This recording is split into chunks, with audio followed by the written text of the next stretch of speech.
ಎಲ್ರಿಗೂ ನಮಸ್ಕಾರ. ನಾನು ನಿಮ್ಮ ಮಣಿಕಂಠ. ರಿಯಲ್ ಟಾಕ್ ವಿತ್ ಮಣಿಗೆ ಸ್ವಾಗತ. ಇವತ್ತು ಒಂದು ವಿಶೇಷವಾದಂಥ ಪಾಡ್ಕಾಸ್ಟ್. ನಾನು ಆಗಲೇ ಹೇಳಿದಾಗೆ ಇವತ್ತು ನಮ್ಮ ಜೊತೆಗೆ ಚರ್ಚೆ ಮಾಡೋಕ್ಕೆ ಬರುವಂಥವ್ರು ಸಾಮಾನ್ಯರಲ್ಲ. ಪಬ್ಲಿಕ್ಕಲ್ಲಿ ಗುರುತಿಸ್ಕೊಂಡಿದ್ರು ಕೂಡ ಅವ್ರ ವಿಚಾರಧಾರೆಗಳನ್ನ ಹೇಳ್ಕೊಳ್ಳೋಕೆ ಒಂದು ಅವಕಾಶ ಇರುವಂಥ ಜಾಗ ರಿಯಲ್ ಟಾಕ್ ವಿತ್ ಮಣಿ. ಇವತ್ತು ನಾವು ಪಾಡ್ಕಾಸ್ಟ್ ಮಾಡ್ತಿರುವಂಥ ವ್ಯಕ್ತಿ ಅವ್ರಿಗೊಂದು 27 ವರ್ಷ. ಇತ್ತೀಚೆಗೆ ಒಂದು ತುಂಬ ಸುದ್ದಿಯಾದಂಥ ಒಂದು ಸಿನಿಮಾ ಬ್ಲಿಂಕ್, ಅದರ ನಿರ್ದೇಶಕರು, ರಂಗಕರ್ಮಿ ಅಂತಲೂ ಕರಿಬೋದು. ಜೊತೆಗೆ ಸಿನಿಮಾ ಹೇಗೆ ಮಾಡಬೇಕು ಅನ್ನುವಂಥ ತರಬೇತಿಯನ್ನು ನೀಡುವಂಥ ಶ್ರೀನಿಧಿ ಬೆಂಗಳೂರು ಅವ್ರನ್ನ ಸ್ವಾಗತ ಮಾಡೋಣ. ನಮಸ್ಕಾರ ಶ್ರೀನಿಧಿ ಅವ್ರು. ನಮಸ್ತೆ. ಹೇಗಿದ್ದೀರಾ? ಆರಾಮಾಗೇ ಇದ್ದೀನಿ.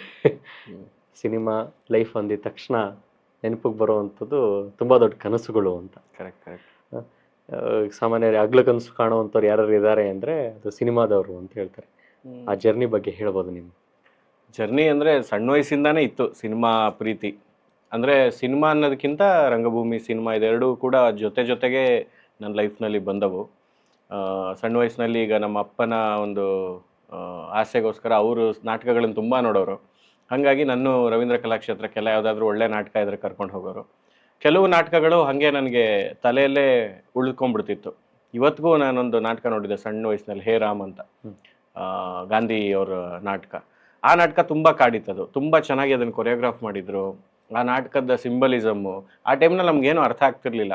ಬಟ್ ಆದ್ರೂ ಅದರ ಒಂದಿಷ್ಟು ಗುರುತುಗಳಾಗಿರ್ಬೋದು, ಅದರ ಒಂದಿಷ್ಟು ಇಮೇಜಸ್ ಆಗಿರ್ಬೋದು ಇವತ್ತಿಗೂ ತಲೆಯಲ್ಲಿ ಗಟ್ಟಿಯಾಗಿ ಉಳ್ಕೊಂಡಿದೆ.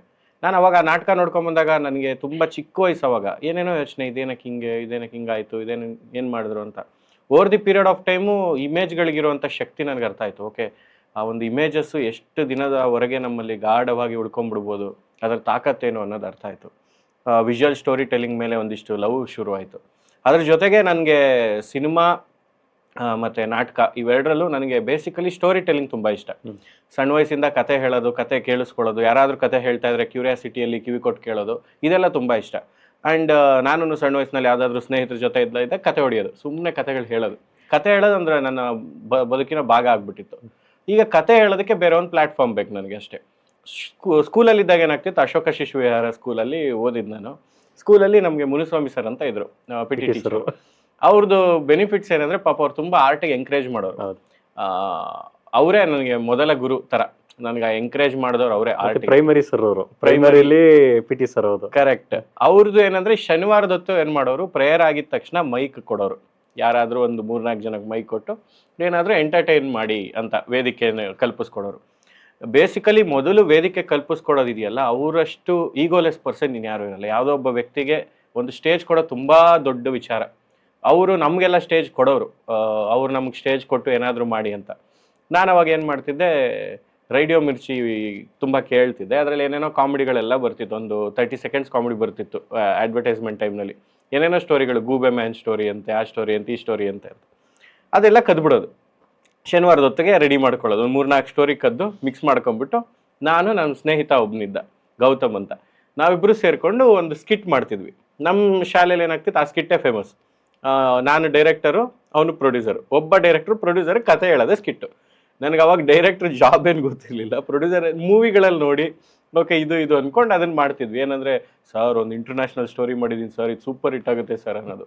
ಅವನೇನಪ್ಪ ಸ್ಟೋರಿ ಸರ್, ಗೂಬೆ ಮ್ಯಾನ್ ಸ್ಟೋರಿ ಸರ್. ಅದು ಏನಪ್ಪ ಗೂಬೆ ಮ್ಯಾನ್? ಏನಿಲ್ಲ ಸರ್, ಗೂಬೆ ಮ್ಯಾನ್ ಹೀರೋಯಿನ್ನ 4-5 ಜನ ವಿಲನ್ಸ್ ಅಟ್ಟಿಸ್ಕೊಂಡು ಹೋಗ್ತಾ ಇರ್ತಾರೆ ಸರ್, ಗೂಬೆ ಮ್ಯಾನ್ ಕಾಪಾಡೋಕೆ ಹೋಗ್ತಾನೆ ಸರ್, ಅದಾದ್ಮೇಲೆ ಏನೋ ಬೆಳಗ್ಗೆ ಆಗ್ಬಿಡುತ್ತೆ ಸರ್, ಆ ಥರದ್ದೇನೋ ಸ್ಟೋರಿ. ಆಮೇಲೆ ಏನು ಹೀರೋಯಿನ್ ಕಾಪಾಡ್ತಾನೆ, ಇಲ್ಲ ಸರ್ ಅವ್ನು ಗೂಬೆ ಅಲ್ವಾ ಸರ್, ಮಲ್ಕೊಂಡ್ಬಿಡ್ತಾನೆ. ಆ ಥರ ಕಾಮಿಡಿ ಮಾಡೋಕೆ ಟ್ರೈ ಮಾಡ್ತಿದ್ವಿ. ಅದರಲ್ಲಿ ಇದೆಲ್ಲನೂ ಕೂಡ ಇನ್ಸ್ಪೈರ್ಡ್ ಇರ್ತಿತ್ತು. ಮೆಜಾರಿಟಿ ನಾನೆಲ್ಲೋ ಕೇಳಿರೋ ಕಥೆಗಳು. ಅದ್ರ ಜೊತೆಗೆ ಇನ್ನೇನಾಗ್ತಿತ್ತು, ಈಗ ಕೃಷ್ಣೇಗೌಡರು, ಗಂಗಾವತಿ ಪ್ರಾಣೇಶು, ಅದಾದ್ಮೇಲೆ ರಿಚರ್ಡ್ ಲೂಯಿಸ್ ಸರ್, ಇವ್ರದೆಲ್ಲ ಎಲ್ಲ ಹತ್ರನೇ. ಇವ್ರದೆಲ್ಲ ಹ್ಯೂಮರ್ ಬರ್ತಿತ್ತು. ಈಗ ಗಣೇಶ ಕೂರಿಸ್ದಾಗ್ಲೋ ಅಥವಾ ಅಣ್ಣಮ್ಮದೇವಿ ಕೂರಿಸ್ದಾಗ್ಲೋ ಒಂದು ಸ್ಟೇಜ್ ಮಾಡಿ ಅದರಲ್ಲಿ ಹಾಸ್ಯ ಚಟಾಕಿ ಕಾರ್ಯಕ್ರಮಗಳೆಲ್ಲ ಮಾಡೋರು. ನಮ್ಮ ಬೆನಿಫಿಟ್ ಏನಂದ್ರೆ, ನಾವು ಸೌತ್ ಬೆಂಗಳೂರವರಾಗಿರೋದ್ರಿಂದ ತುಂಬ ಕಲ್ಚರಲಿ ರೂಟೆಡ್. ಎಲ್ಲ ಫೆಸ್ಟಿವಲ್ಸು ಆಚರಿಸ್ತೀವಿ, ಜಾತ್ರೆ ಇರುತ್ತೆ, ಕಡಲೆಕಾಯಿ ಪರ್ಸೆಗೆ ಹೋಗ್ತೀವಿ. ಸೊ ಇಷ್ಟು ಕಲ್ಚರಲಿ ರೂಟೆಡ್ ನಮಗೆ ಒಂಥರ ಬೆನಿಫಿಟ್ ಅದು. ಯಾಕಂದ್ರೆ ಡಿಫ್ರೆಂಟ್ ಕಲ್ಚರ್ಸ್ ನೋಡ್ತೀವಿ. ಈಗ ಷಣ್ಮಹಾತ್ಮನ್ ತೇರ್ ಇರುತ್ತೆ, ಆ ತೇರ್ ಟೈಮ್ನಲ್ಲಿ ಕೆಲವೊಂದಿಷ್ಟು ಚಟುವಟಿಕೆ, ಬೆಳಗ್ಗೆ ಶಿವರಾತ್ರಿಗೊಂದು ನಡೆಯುತ್ತೆ.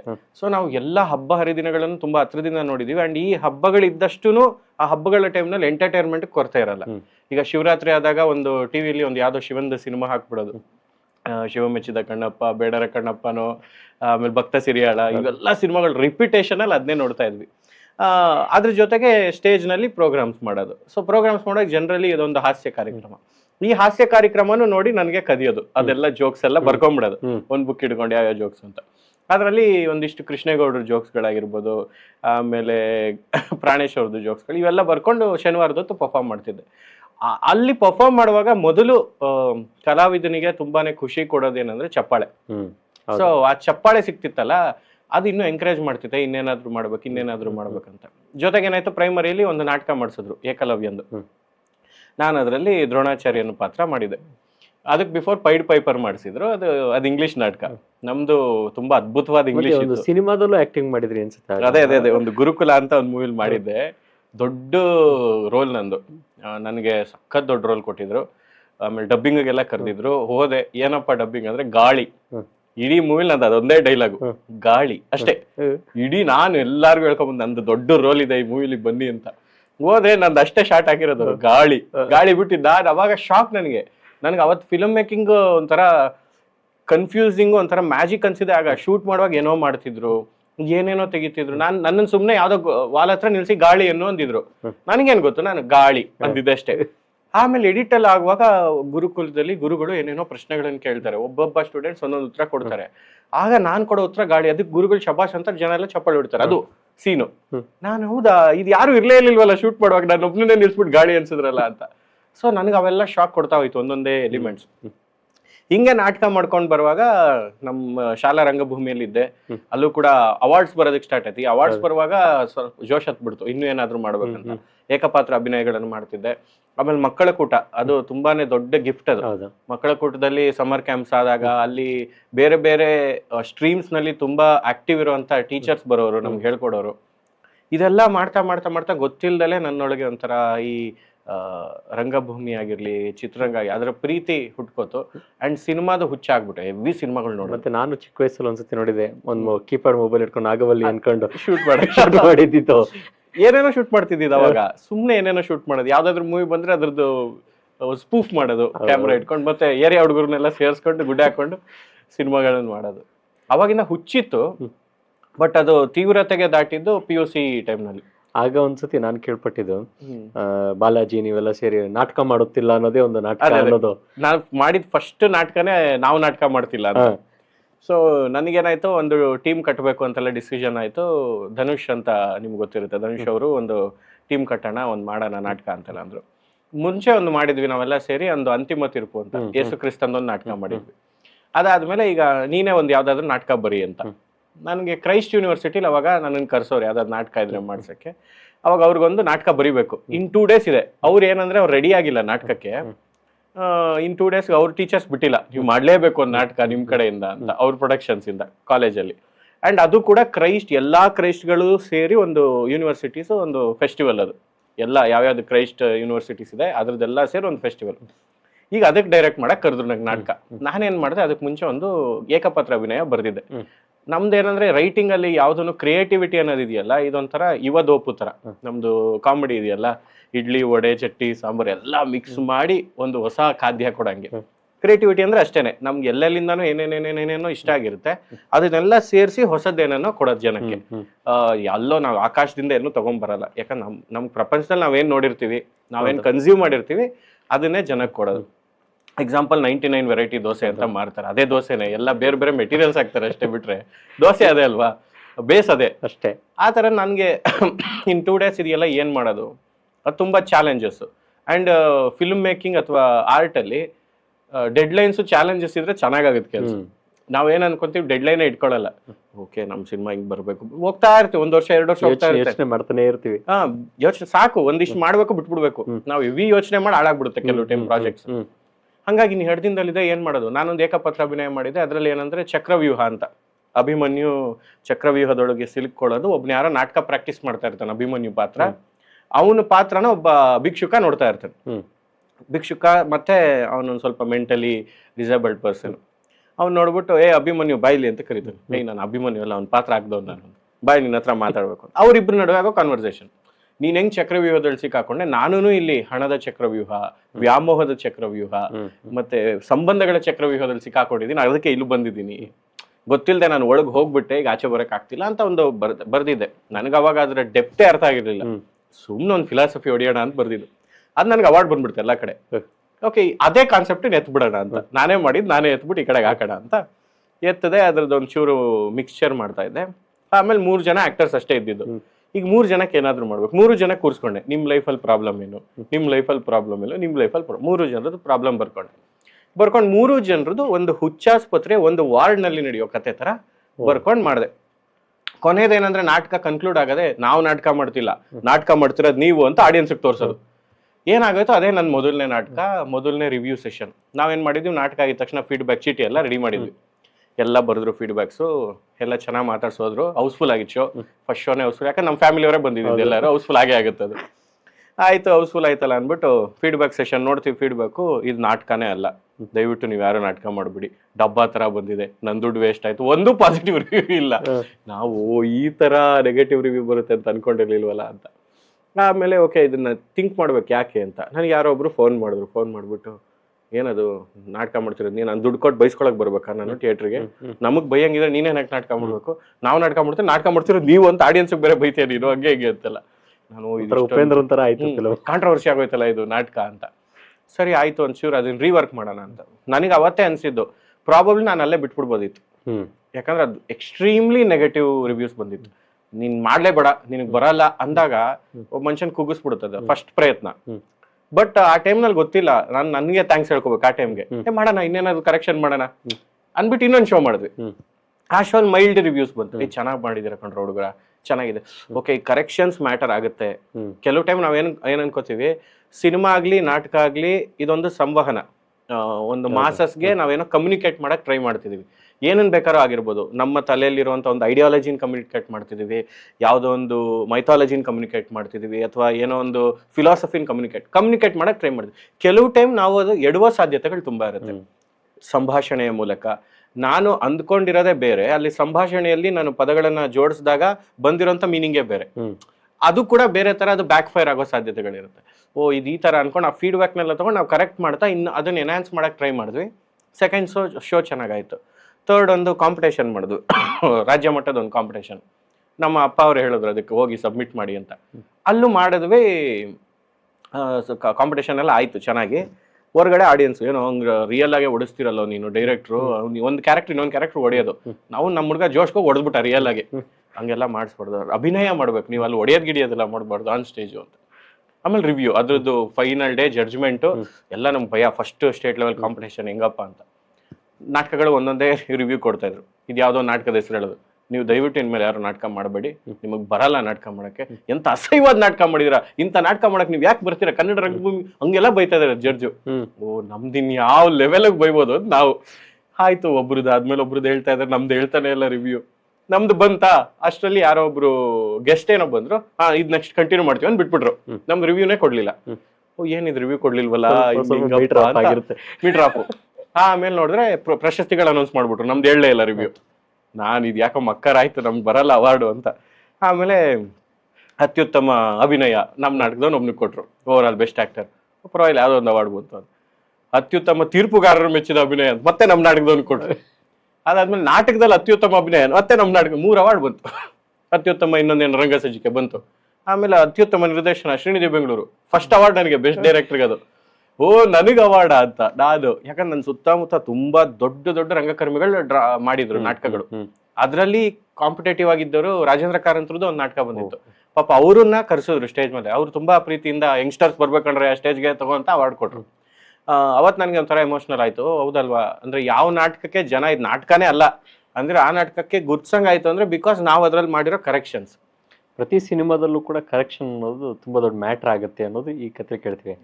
ಆದ್ರೆ ಕೆಲವೊಂದ್ಸತಿ ಈ ಸಿನಿಮಾ ಅಥವಾ ರಂಗಭೂಮಿಯಲ್ಲಿ ಕರೆಕ್ಷನ್ಗೆ ಅವಕಾಶ ಕೆಲವೊಂದ್ಸತಿ ಸಿಗೋದೇ ಇಲ್ಲ. ಯಾಕಂದ್ರೆ ಫ್ರೆಂಡ್ಸ್ಗಳು ಹೇಳ್ತಾರೆ ಇದು ಬೇಡ, ಇದು ಸರಿ ಇದೆ ಅಂತ ಹೇಳ್ತಾರೆ.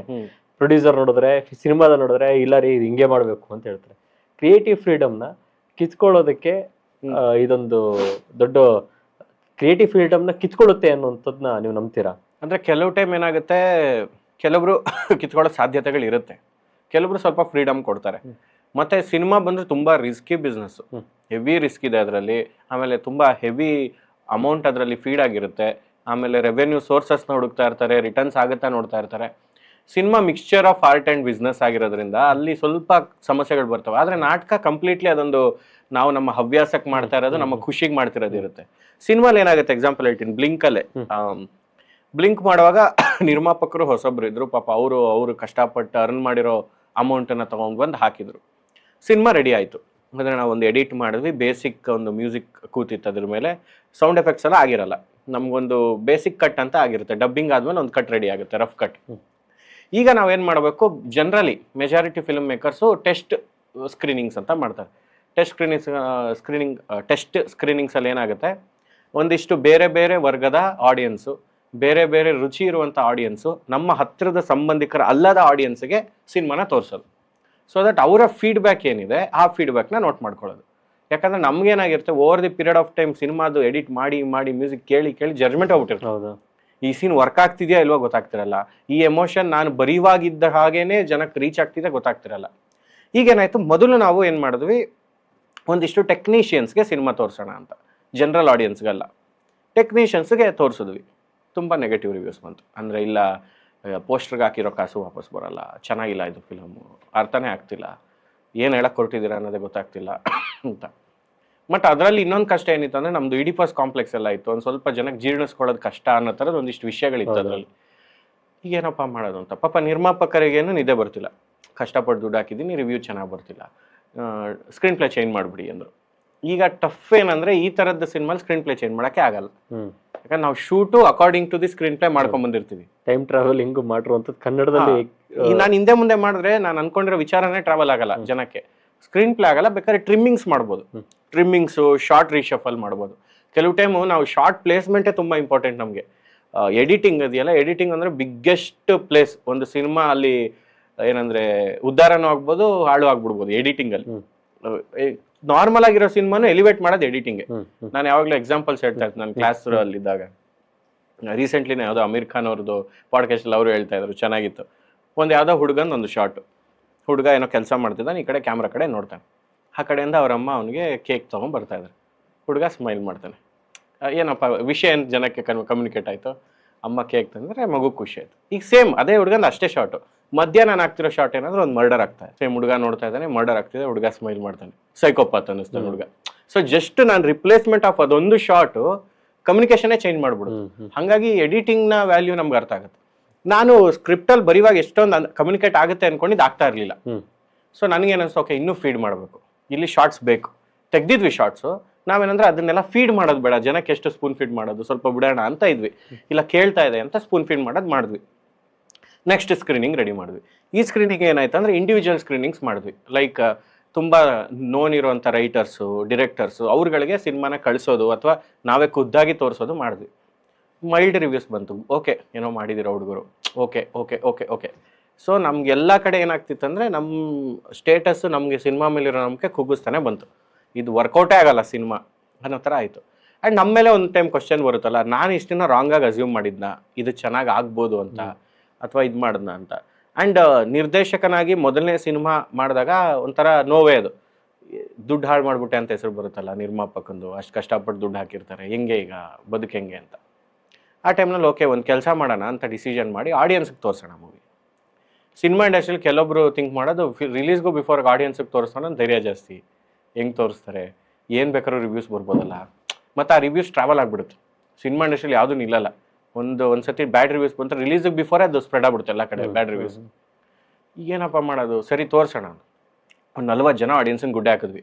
ಮತ್ತು ಟಿಕೆಟ್ ಇಟ್ವಿ, ದುಡ್ಡು ಅದು ನಾವು ಬೇಸಿಕ್ ಎಫೆಕ್ಟ್ಸ್ ಎಲ್ಲ ಮಾಡಿ ನೀಟಾಗಿ ಒಂದು ಫಿಲಮ್ ಥರನೇ ಪ್ಯಾಕೇಜ್ ಮಾಡಿದ್ವಿ. ಅದು 5.1 ಆಗಿತ್ತು, ಅದು ಇಲ್ಲ ಸ್ಟೀರಿಯೋ ಮಿಕ್ಸ್ ಆಗಿತ್ತು, 5.1 ಆಗಿರಲಿಲ್ಲ. ಸರಿ ಈಗ ತೋರಿಸೋಣ ಜನಕ್ಕೆ ಅಂತ ಅವ್ರಿಗೆ ಟಿಕೆಟ್, ಯಾಕಂದ್ರೆ ಫ್ರೀಯಾಗಿ ತೋರಿಸ್ಬಿಟ್ರೆ ಅವ್ರು ಬೇರೆ ಬೇರೆ ರಿವ್ಯೂಸೇ ಕೊಡ್ಬೋದು ಅಂತ. ಮತ್ತೆ ತೋರಿಸಿದ್ವಿ ಮೂವಿ, ಅಲ್ಲಿ ಒಳ್ಳೆ ಪಾಸಿಟಿವ್ ರಿವ್ಯೂ ಅಂತು. ಆಮೇಲೆ ಅವ್ರಿಗೆಲ್ಲ ಫೀಡ್ಬ್ಯಾಕ್ ಚೀಟಿಗಳು ಕೊಟ್ಟಿದ್ವಿ, ಆಮೇಲೆ ಗೂಗಲ್ ಶೀಟ್ಸ್ ಮಾಡಿದ್ವಿ, ಅಂದರೆ ಗೂಗಲ್ ಫಾರ್ಮು, ಎಲ್ಲದರಲ್ಲೂ ರಿವ್ಯೂಸ್ ಬಂತು. ಅದರಲ್ಲಿ ಒಂದಿಷ್ಟು ಕರೆಕ್ಷನ್ಸ್ ಹೇಳಿದರು. ನಮ್ಮ ದುರಾದೃಷ್ಟವಶಾತ್ ಸೆನ್ಸರ್ ಮಾಡಿಸ್ಬಿಟ್ಟಿದ್ವಿ ಅಷ್ಟಲ್ಲಿ.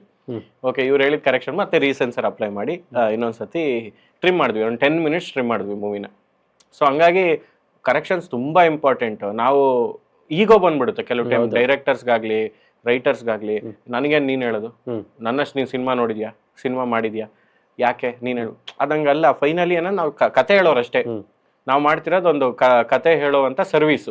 ನಾನು ಆ ಸರ್ವಿಸ್ ಜನಕ್ಕೆ ಕೊಡ್ತಾ ಇದ್ದೀನ, ಅಥವಾ ನನ್ನ ಸೆಕ್ಟರ್ ಆಫ್ ಆಡಿಯನ್ಸ್ಗೆ ನಾನು ಅದನ್ನ ಕೊಡ್ತೇನೆ. ಈಗ ನಾನು ಸೈನ್ಸ್ ಫಿಕ್ಷನ್ ತರದ ಸಿನಿಮಾ, ಫ್ಯಾಂಟಸಿ ತರದ ಸಿನಿಮಾ ಅಂದ್ರೆ ಅದಕ್ಕೆ ಬೇರೆ ವರ್ಗ ಇರುತ್ತೆ. ಅವ್ರಿಗಷ್ಟೇ ನಾನು ಆ ವರ್ಗಕ್ಕಾದ್ರೂ ನಾನು ಪ್ರಾಮಿಸ್ ಮಾಡಿರೋದನ್ನ ಡೆಲಿವರ್ ಮಾಡಬೇಕು ಅಂತ. ಹಂಗಾಗಿ ಅದು ನೀವು ಹೇಳ್ದಂಗೆ ಕ್ರಿಯೇಟಿವ್ ಫ್ರೀಡಮ್ ಕೆಲವು ಟೈಮು ನನಗೆ ಮನ್ಸಿಗೆ ಏನನ್ಸುತ್ತೆ ಅದೇ ಮಾಡಬೇಕು. ಕೆಲವೊಂದಿಷ್ಟು ನಿರ್ಧಾರಗಳು ಆಡಿಯನ್ಸ್ಗೂ ಬಿಡ್ಬೇಕು ನಾವು. ಅಂದ್ರೆ ನಾನು ಅನ್ಕೊಂಡಿದ್ದ ಆಡಿಯನ್ಸ್ ಕಮ್ಯುನಿಕೇಟ್ ಆಗ್ತಿಲ್ಲ ಅಂದ್ರೆ ಪ್ರಾಬಬ್ಲಿ ನಾನು ಕರೆಕ್ಟಾಗಿ ಮಾಡ್ತಿಲ್ಲ ಅಂತಾನೆ. ಈಗ ಚಿತ್ರಕಥೆ ಬರಿಬೇಕಾದ್ರೆ ಮತ್ತೆ ರಂಗಭೂಮಿಯಲ್ಲಿ ನಾಟಕ ಬರೆಯುವಂತ ಈ ಎರಡೂ ಕಥೆಗಳು ಬರೆಯೋ ಸ್ವರೂಪ ಹೇಗಿರುತ್ತೆ ಅಂತ? ನಾಟಕದ ಒಂದು ನಾನು ಕಲ್ತಿದ್ರಲ್ಲಿ ಒಂದು 3 ಆ್ಯಕ್ಟಲ್ಲಿ ಬರಿತಿರ್ತೀವಿ.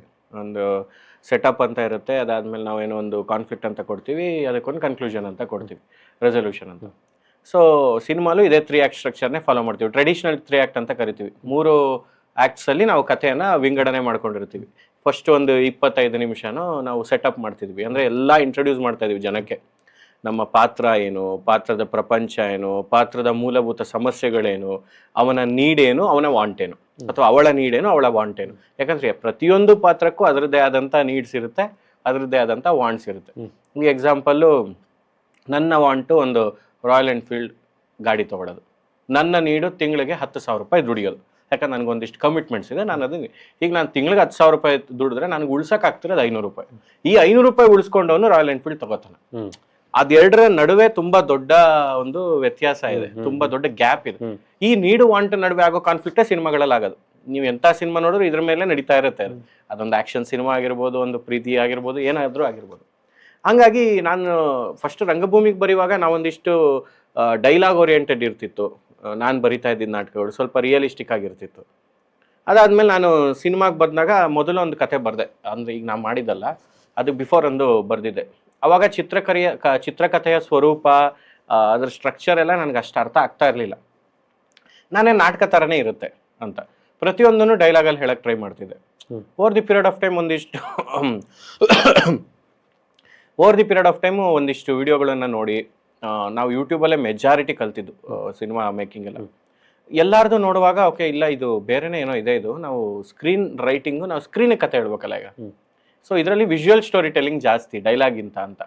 ನಾನು ಎಷ್ಟೋ ವಿಚಾರಗಳನ್ನು ಸಂಭಾಷಣೆಯಲ್ಲಿ ಹೇಳೋದಕ್ಕಿಂತ ಹೆಚ್ಚು ನಾನು ವಿಜುವಲಿ ಹೇಳಿದ್ರೆ ಅದ್ರ ಇಂಪ್ಯಾಕ್ಟ್ ಜಾಸ್ತಿ ಇರುತ್ತೆ. ಯಾಕಂದ್ರೆ ಜನ ಇಮೇಜಸ್ ಕನೆಕ್ಟ್ ಆಗ್ತಾರೆ. ನಾನು ನಿಮ್ಗೆ ಅವಾಗಲೇ ಹೇಳಿದೆ, ನಾನು ಚಿಕ್ಕ ವಯಸ್ಸಲ್ಲಿ ಯಾವುದೋ ನೋಡಿದ ನಾಟಕದ ಒಂದು ಇಮೇಜ್ ನನ್ನ ತಲೆಯಲ್ಲಿ ಉಳ್ಕೊಂಡಿತ್ತು ಅಂತ. ಹಾಗಾಗಿ ಓಕೆ, ಇಲ್ಲ ನಾನು ಇದು ವಿಜುವಲಿ ಹೇಳಬೇಕು. ಆ್ಯಂಡ್ ಈಗ ಸ್ಕ್ರೀನ್ ಪ್ಲೇ ಅಂತ ಬಂದಾಗ ಅದರಲ್ಲಿ ಬೇರೆ ಬೇರೆ ಸ್ಟ್ರಕ್ಚರ್ಸ್ಗಳಿದ್ದಾವೆ, ಬೇರೆ ಬೇರೆ ಒಂದಿಷ್ಟು ಫಾರ್ಮೆಟ್ಗಳಿದ್ದಾವೆ. ಅದ್ರ ಮೇಲೆ ನಾವು ಅದನ್ನು ಬರ್ಕೋತಾ ಹೋಗ್ಬೋದು. ಮತ್ತು ಸ್ಕ್ರೀನ್ ಪ್ಲೇ ಬರೆಯೋದಕ್ಕೆ ಅಂತಲೇ ಒಂದು ಫಾರ್ಮೆಟ್ ಮಾಡಿಬಿಟ್ಟಿದ್ದಾರೆ, ಒಂದು ಗೈಡೆನ್ಸ್. ಈಗ ಸ್ಕ್ರೀನ್ ಪ್ಲೇ ಅಂದರೆ 1 ಪೇಜು 1 ನಿಮಿಷ ಬರುತ್ತೆ, ಅದು ಇಂಥ ಕೊರಿಯರ್ ಅನ್ನೋ ಫಾಂಟ್ನಲ್ಲೇ ಬರೆದಿರಬೇಕು. ಮತ್ತು ಆ ಸ್ಕ್ರೀನ್ ಪ್ಲೇನಲ್ಲಿ ನಮ್ಮದು ಸೀನ್ ಹೆಡ್ಡಿಂಗ್ ಅಂತ ಇರುತ್ತೆ, ಅದು ಎಕ್ಸ್ಟ್ರಾ ಅಂತ ನಾವು ಸ್ಪೆಸಿಫೈ ಮಾಡಬೇಕು. ಆ್ಯಕ್ಷನ್ಸ್ ಏನು ಸ್ಪೆಸಿಫೈ ಮಾಡಬೇಕು, ಕ್ಯಾರೆಕ್ಟರ್, ಅದು ಎಲ್ಲಾನು ಒಂದು ರೂಪುರೇಷೆ ಇದೆ, ಅದರಲ್ಲೇ ಬರಿಬೇಕು. ಅದರಲ್ಲಿ ಬರೆದಾಗ ಏನು ಬೆನಿಫಿಟ್ಸ್ ಅಂದರೆ, ನಿಮ್ಮ 1 page equals to 1 minute of your final film. ನೀವು 120 ಪೇಜ್ ಬರ್ದಿದ್ದೀರಾ ಅಂದರೆ 120 ನಿಮಿಷ ಬರುತ್ತೆ ಸಿನಿಮಾ. ಅದ್ರ ಅಕಾರ್ಡಿಂಗ್ ಬರುತ್ತೆ, ಅದು ಅಷ್ಟೇ ಅಕ್ಯುರೇಟ್ ಆಗಿ ನಿಮಗೆ ಅದು ಟ್ರಾವೆಲ್ ಆಗುತ್ತೆ. ಅದೇ ಒಂದು ರೂಲ್ಸ್ ಆ್ಯಂಡ್ ರೆಗ್ಯುಲೇಷನ್ಸ್ ಅಲ್ಲಿ ಬರೆದ್ರೆ. ಈಗ ಬೆನಿಫಿಟ್ ಏನಂದರೆ, ನಮಗೆ ಸಾಫ್ಟ್ವೇರ್ಸ್ ಇದೆ. ನಾವು ಟೈಪ್ ರೈಟ್ರಲ್ಲಿ ನಾವು ಅದೇ ಫಾಂಟ್ ಸೈಜ್ಗೆ ಹಾಕೊಂಡು ಹಾಗೆ ಬರಿಬೇಕು ಅನ್ನೋ ನೀಡಿಲ್ಲ. ಸಾಫ್ಟ್ವೇರ್ ಎಲ್ಲವನ್ನೂ ಮಾಡುತ್ತೆ. ನಮ್ಗೆ ಯಾವ ಫಾಂಟ್ ಸೈಜ್ ಬೇಕೋ ಅದೇ ಫಾಂಟ್ ಸೈಜ್ ಅಲ್ಲೇ ಬರೀಬಹುದು. ಅದರಲ್ಲಿ ತುಂಬಾ ಹೆಲ್ಪ್ ಆಗುತ್ತೆ. ಸ್ಕ್ರೈಟ್ ಅಂತ ಒಂದಿದೆ, ಕನ್ನಡದವರೇ ಮಾಡಿರೋ ಸಾಫ್ಟ್ವೇರ್. ಹಂಗಾಗಿ ನಾನು ಎಲ್ಲ ಕಡೆ ಹೇಳ್ತೀನಿ, ತುಂಬಾ ಒಳ್ಳೆ ಸಾಫ್ಟ್ವೇರ್. ನಾನು ಸ್ಕ್ರೈಟ್ ಯೂಸ್ ಮಾಡ್ತೀನಿ, ಅದ್ರಲ್ಲಿ ಬರಿಬೋದು ಸ್ಕ್ರೀನ್ ರೈಟಿಂಗ್. ಸೊ ಈಗ ಸ್ಕ್ರೀನ್ ಪ್ಲೇ ಬರೆಯುವಾಗ ಏನಂದ್ರೆ ಒಂದಿಷ್ಟು ಓದ್ಕೊಬೇಕಾಗುತ್ತೆ. ಅಂದ್ರೆ ಡ್ರಾಮ್ಯಾಟಿಕ್ ರೈಟಿಂಗ್ ಹೇಗೆ, ಆಮೇಲೆ ಸೇವ್ ದ ಕ್ಯಾಟ್ ಅಂತ ಒಂದು ಪುಸ್ತಕ ಇದೆ.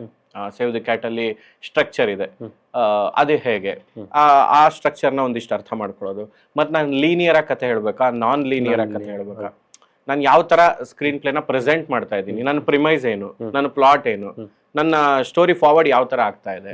ಈಗ ಎಕ್ಸಾಂಪಲ್ಲು, ಅವಾಗ ರಾಜ ರಾಣಿ ಅವರಿಬ್ರಿಗೂ ಒಬ್ಬ ಮಗ ಇದ್ದ, ಅವನೇ ರಾಣಿನ ಸಾಯಿಸ್ದ. ಇದೊಂದು ಸ್ಟೋರಿ ಅನ್ಕೊಳ್ಳಿ.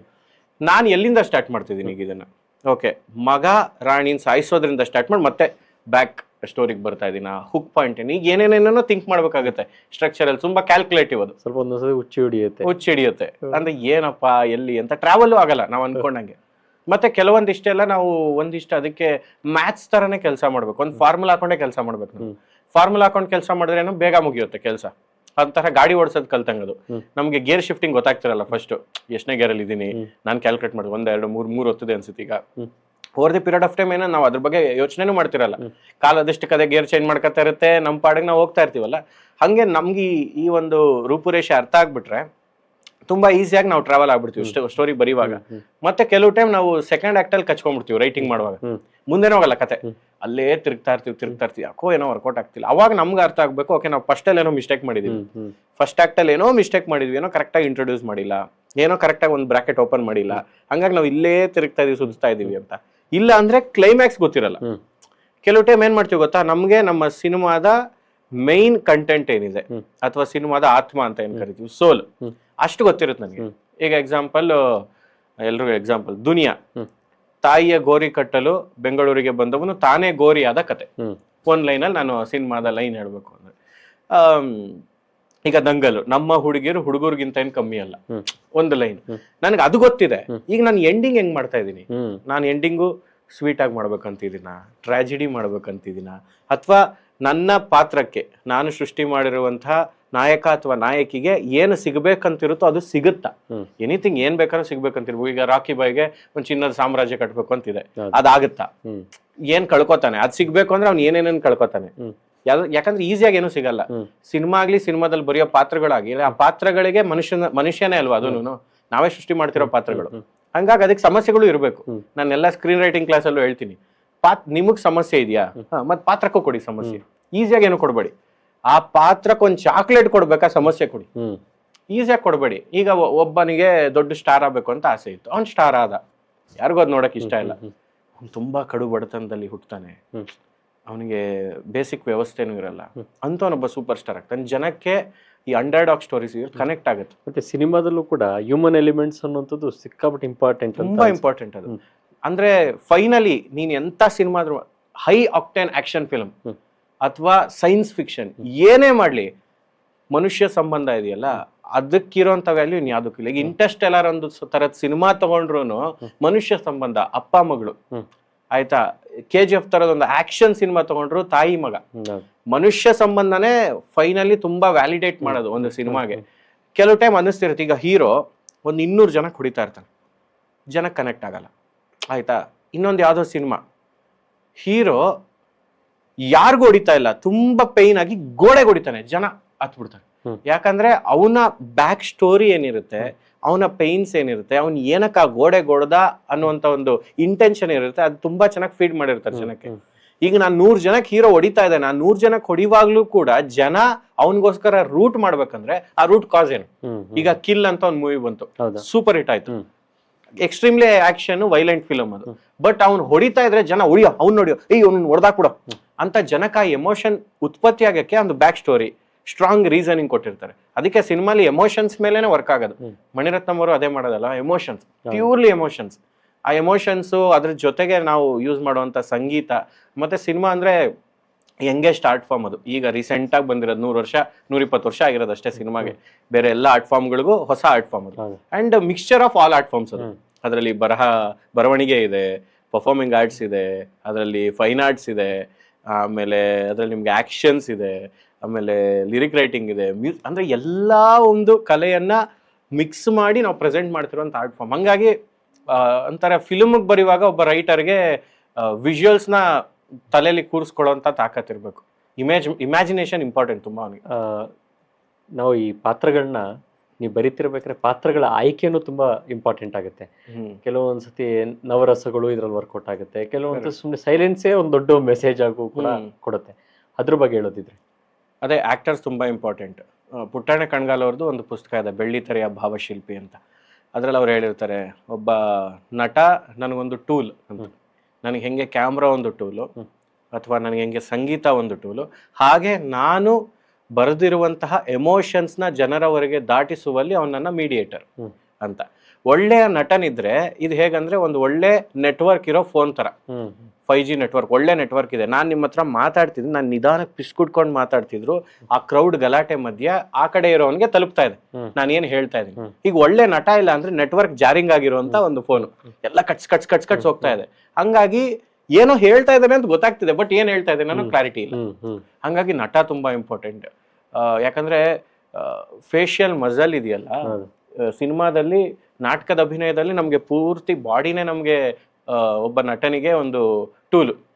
ನಿನ್ ಏನಪ್ಪ ನಿಂದು ಕೆಲಸ ಸರ್, ನಾನೀಗ ಎಕ್ಸಾಂಪಲ್ ನಾನು ಯಾವುದೋ ಪಂಚರ್ ಅಂಗಡಿಲಿ ಕೆಲಸ ಮಾಡ್ತೀನಿ, ನನಗೆ ಅದ್ರದ್ದೊಂದು ಸ್ಕಿಲ್ ಸೆಟ್ ಗೊತ್ತಿರಬೇಕು, ನಾನು ಎಡಿಟ್ ಮಾಡ್ತೀನಿ, ನನಗೆ ಎಡಿಟಿಂಗ್ನ ಒಂದು ಸ್ಕಿಲ್ ಸೆಟ್ ಕೊಟ್ಟು.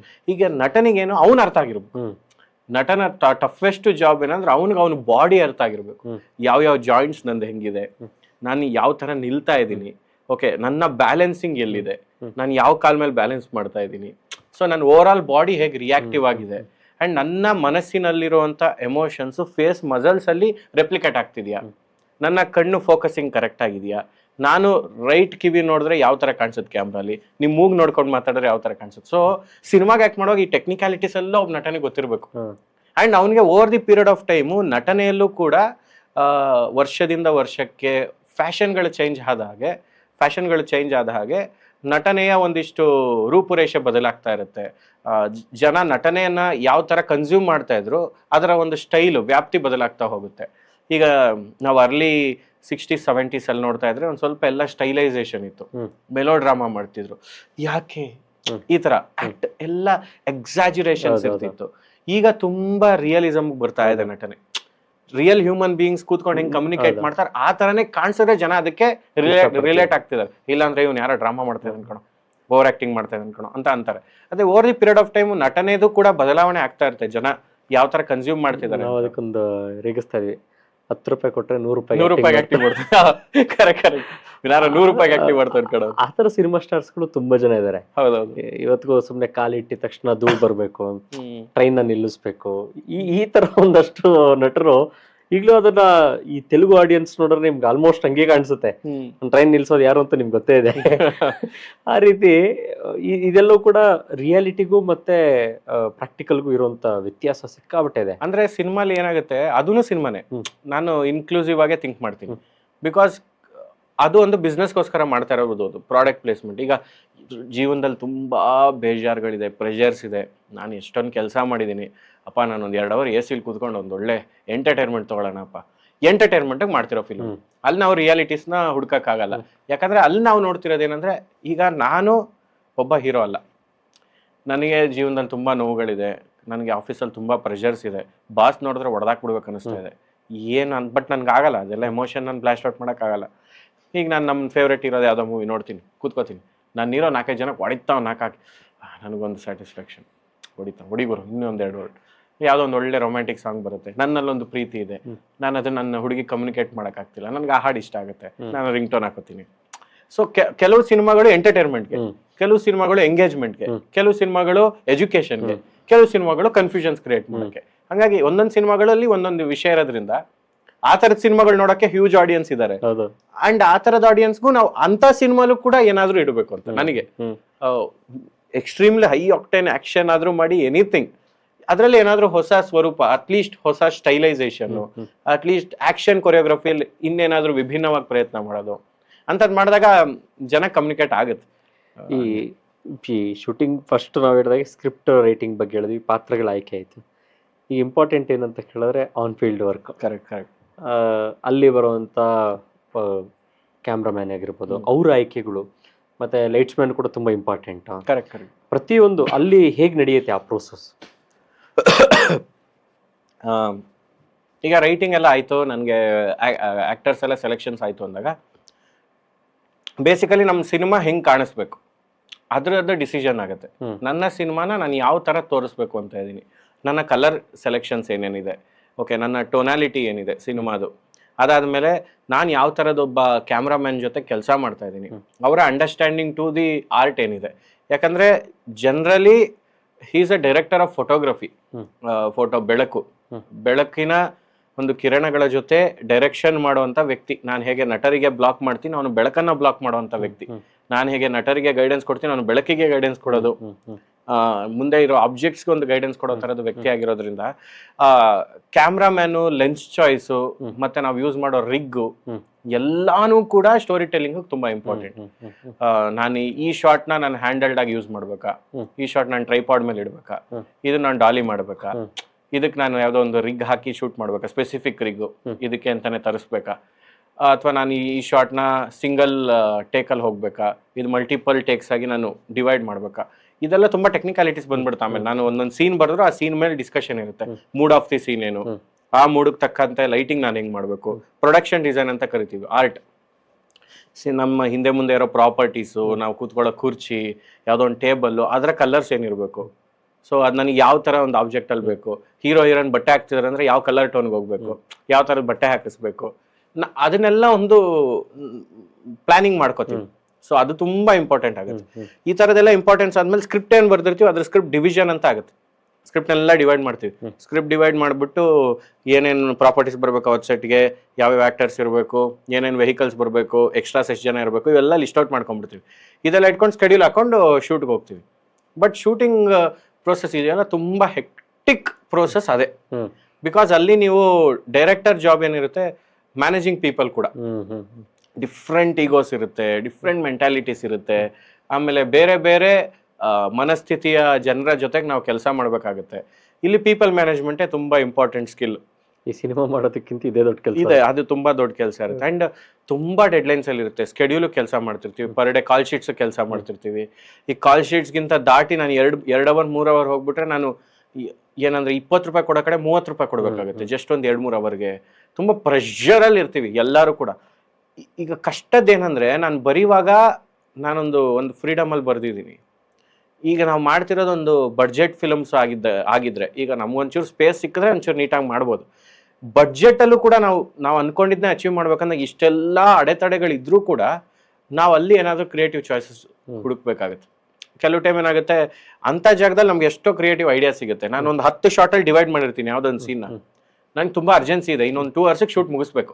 ಆ ಟೈಮ್ನಲ್ಲಿ ಏನು ಮಾಡ್ತೀನಿ, ಅಲ್ಲೇ ಕೂತ್ಕೊಂಡು ಓಕೆ ಇದು 10 ಶಾರ್ಟಲ್ಲಿ ಆಗಲ್ಲ, ಇದು ಇನ್ನು 10 ಶಾರ್ಟ್ ತೆಗಿಯಕ್ಕೆ ನಂಗೆ ಟೈಮ್ ಇಲ್ಲ, ಇಲ್ಲಿ ಲೈಟ್ ತುಂಬ ಡಿಫರ್ ಆಗ್ತಾ ಇದೆ, ನನಗೆ ಕರೆಕ್ಟಾಗಿ ಸಿಗ್ತಾ ಇಲ್ಲ, ಆ್ಯಕ್ಟರ್ ಬೇಗ ಹೋಗಬೇಕು, ಅವ್ರದ್ದು ಮುಗ್ದೋಗುತ್ತೆ ಇನ್ನೇನು ನಾವು ತೊಗೊಂಡಿರೋದು ಟೈಮು, ಅಥವಾ ನಾನು ಅನ್ಕೊಂಡಿದ್ದು ಯಾವುದೋ ಪ್ಲೇಸ್ ಲೊಕೇಶನ್ ಅವೈಲಬಿಲಿಟಿ ಮುಗ್ದೋಗುತ್ತೆ. ನಾನು ಏನು ಮಾಡೋಣ, ಓಕೆ 10 ಶಾರ್ಟನ್ನು ಡಿವೈಡ್ ಮಾಡಿ ಓಕೆ 3 ಶಾರ್ಟಲ್ಲಿ ಮುಗಿಸೋಣ. ಕೆಲವು ಟೈಮ್ ಆ ಥರ 3 ಶಾರ್ಟಲ್ಲಿ ಮುಗಿಸಿರ್ತೀವಲ್ಲ, ಅದು ಇನ್ನೂ ಇಂಪ್ಯಾಕ್ಟ್ಫುಲ್ ಆಗಿದ್ಬಿಟ್ಟಿರುತ್ತೆ.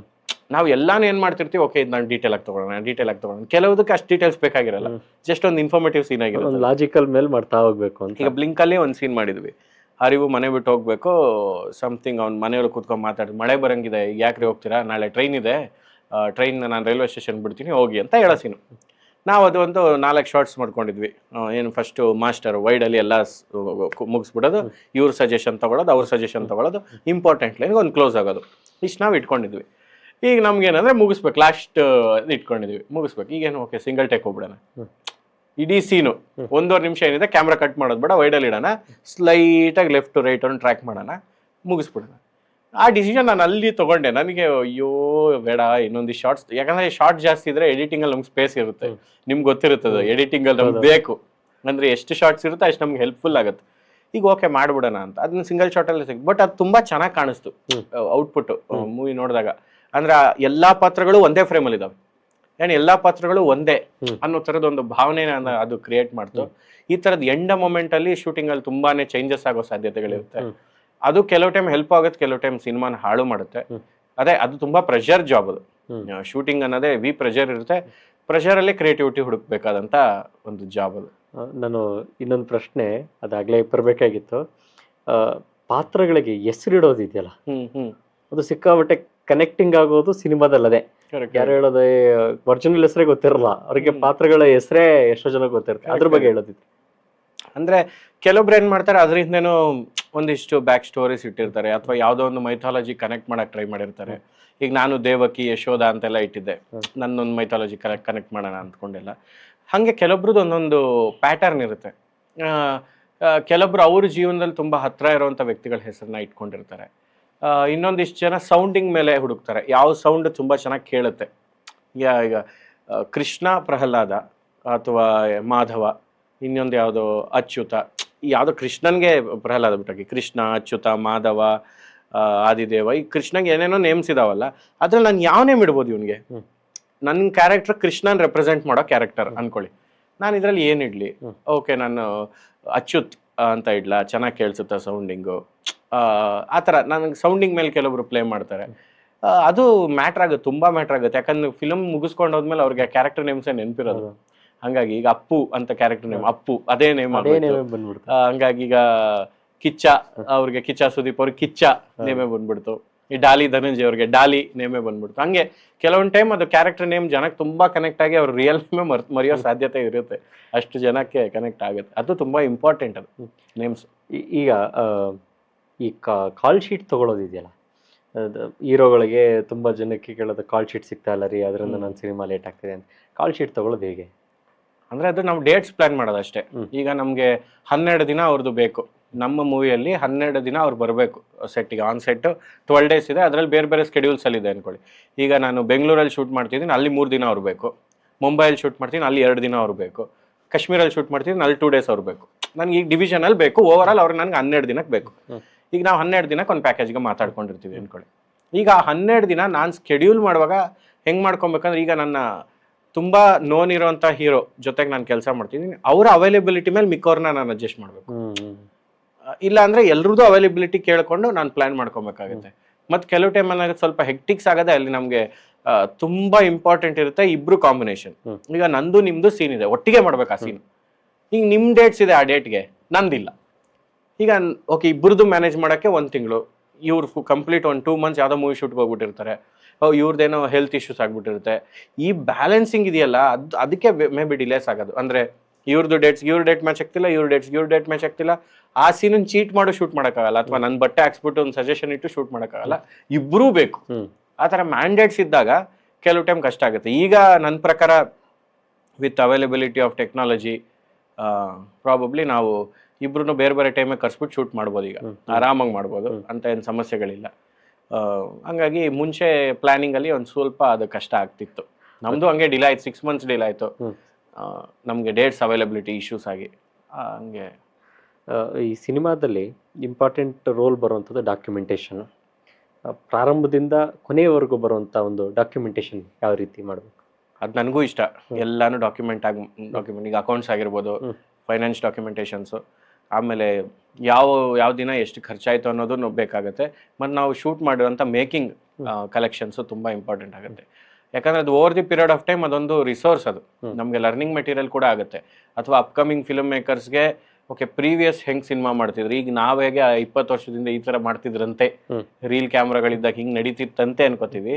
ಫ್ಯೂಚರ್ ಬರೋ ಫಿಲ್ಮ್ ಮೇಕರ್ಸ್ಗೆ ಓಕೆ, ಅವಾಗ ರಿಯಲ್ ಲೊಕೇಶನ್ಸ್ಗೆ ಹೋಗಿ ಶೂಟ್ ಮಾಡ್ತಿದ್ರಂತೆ ಅನ್ನೋಂಥ ಮಾತುಗಳು ಬರೋ ಸಾಧ್ಯತೆ ಇದೆ. ಯಾಕಂದ್ರೆ ಅದು ಇಟ್ಸ್ ನಾಟ್ ಟೂ ಫಾರ್ ಆಯ್ತಾ. ಮೆಜಾರಿಟಿ ಮೂವೀಸ್ ಇನ್ ಸ್ಟುಡಿಯೋಲೇ ಆಗೋಂಥ ಸಾಧ್ಯತೆಗಳು ತುಂಬಾ ಹತ್ರದಲ್ಲಿದೆ. ಹ್ಯೂಮನ್ ಕಾಂಪಿಟೇಷನ್, ರೋಬೋಟ್ಸ್ ಆಲ್ರೆಡಿ ಆಗ್ಬಿಟ್ಟಿದೆ.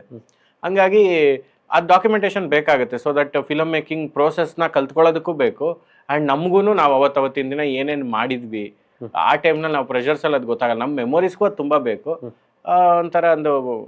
ಅದೊಂಥರ ಮೈಂಟೆನೆನ್ಸ್, ಒಂದು ಬುಕ್ ಮೈಂಟೈನ್ ಮಾಡ್ದಂಗೆನೆ ಅದು ತುಂಬ ಒಳ್ಳೇದದು. ಎಷ್ಟು ಥರ ಡಾಕ್ಯುಮೆಂಟೇಷನ್ಗೆ ಎಕ್ಸಾಂಪಲು, ಇವ್ರ ಜೊತೆ ಪ್ರೊಡಕ್ಷನ್ ಜೊತೆ MOU ಮಾಡಿಸೋದಿರ್ಬೋದು, ಜೊತೆಗೆ ಇವ್ರಗಳ ಜೊತೆ ಕಾಸ್ಟ್ಗಳ ಜೊತೆ ಅವ್ರಿಗೆ ಅದೆಲ್ಲ ಇಂಪಾರ್ಟೆಂಟ್. ಅಗ್ರಿಮೆಂಟ್ಸ್ ಮಾಡುವಾಗ ಬೇರೆ ಬೇರೆ ಅಗ್ರಿಮೆಂಟ್ಸ್ ಇರುತ್ತೆ. ಅಂದರೆ ಡೈರೆಕ್ಟರ್ಗೆ ಒಂದು ಸಪ್ರೇಟ್ ಇರುತ್ತೆ, ಪ್ರೊಡಕ್ಷನ್ ಡೈರೆಕ್ಟರ್ ಇರುತ್ತೆ, ಪ್ರೊಡಕ್ಷನ್ ಆ್ಯಕ್ಟರ್ಸ್ ಜೊತೆಗಿರುತ್ತೆ, ಕ್ರೂ ಮೆಂಬರ್ಸ್ಗಿರುತ್ತೆ.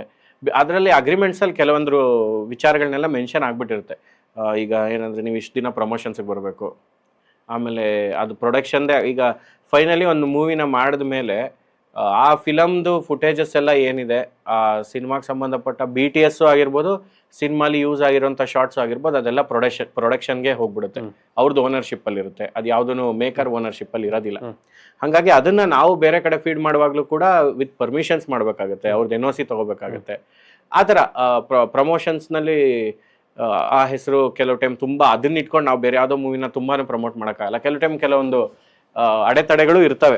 ಅದು ತುಂಬಾ ಇಂಪಾರ್ಟೆಂಟ್. ನಾವು ಅಗ್ರಿಮೆಂಟ್ ಮಾಡ್ಕೊಂಡಿಲ್ಲ ಅಂದ್ರೆ, ಲೆಟರ್ ಅಲ್ಲಿ ಏನೂ ಇಲ್ಲ, ಪೇಪರ್ ಅಲ್ಲಿ ಏನೂ ಇಲ್ಲ ಅಂದ್ರೆ ಮೋಸ ಆಗೋ ಸಾಧ್ಯತೆ ತುಂಬಾ ಇರುತ್ತೆ. ಅಗ್ರಿಮೆಂಟ್ ಇದ್ದೇ ಕೆಲವು ಟೈಮ್ ಮೋಸ ಆಗುತ್ತೆ. ಬಟ್ ಅದು ಒಳ್ಳೇದಂತ ನನ್ಗನ್ಸೋದು. ನನ್ಗೆ ನಿಮ್ಗೆ ಒಳ್ಳೆ ಬಾಂಧವ್ಯ ಇರ್ಬೋದು, ನಾವು ತುಂಬಾ ವರ್ಷದಿಂದ ಜೊತೆ ಕೆಲಸ ಮಾಡಿರ್ಬೋದು.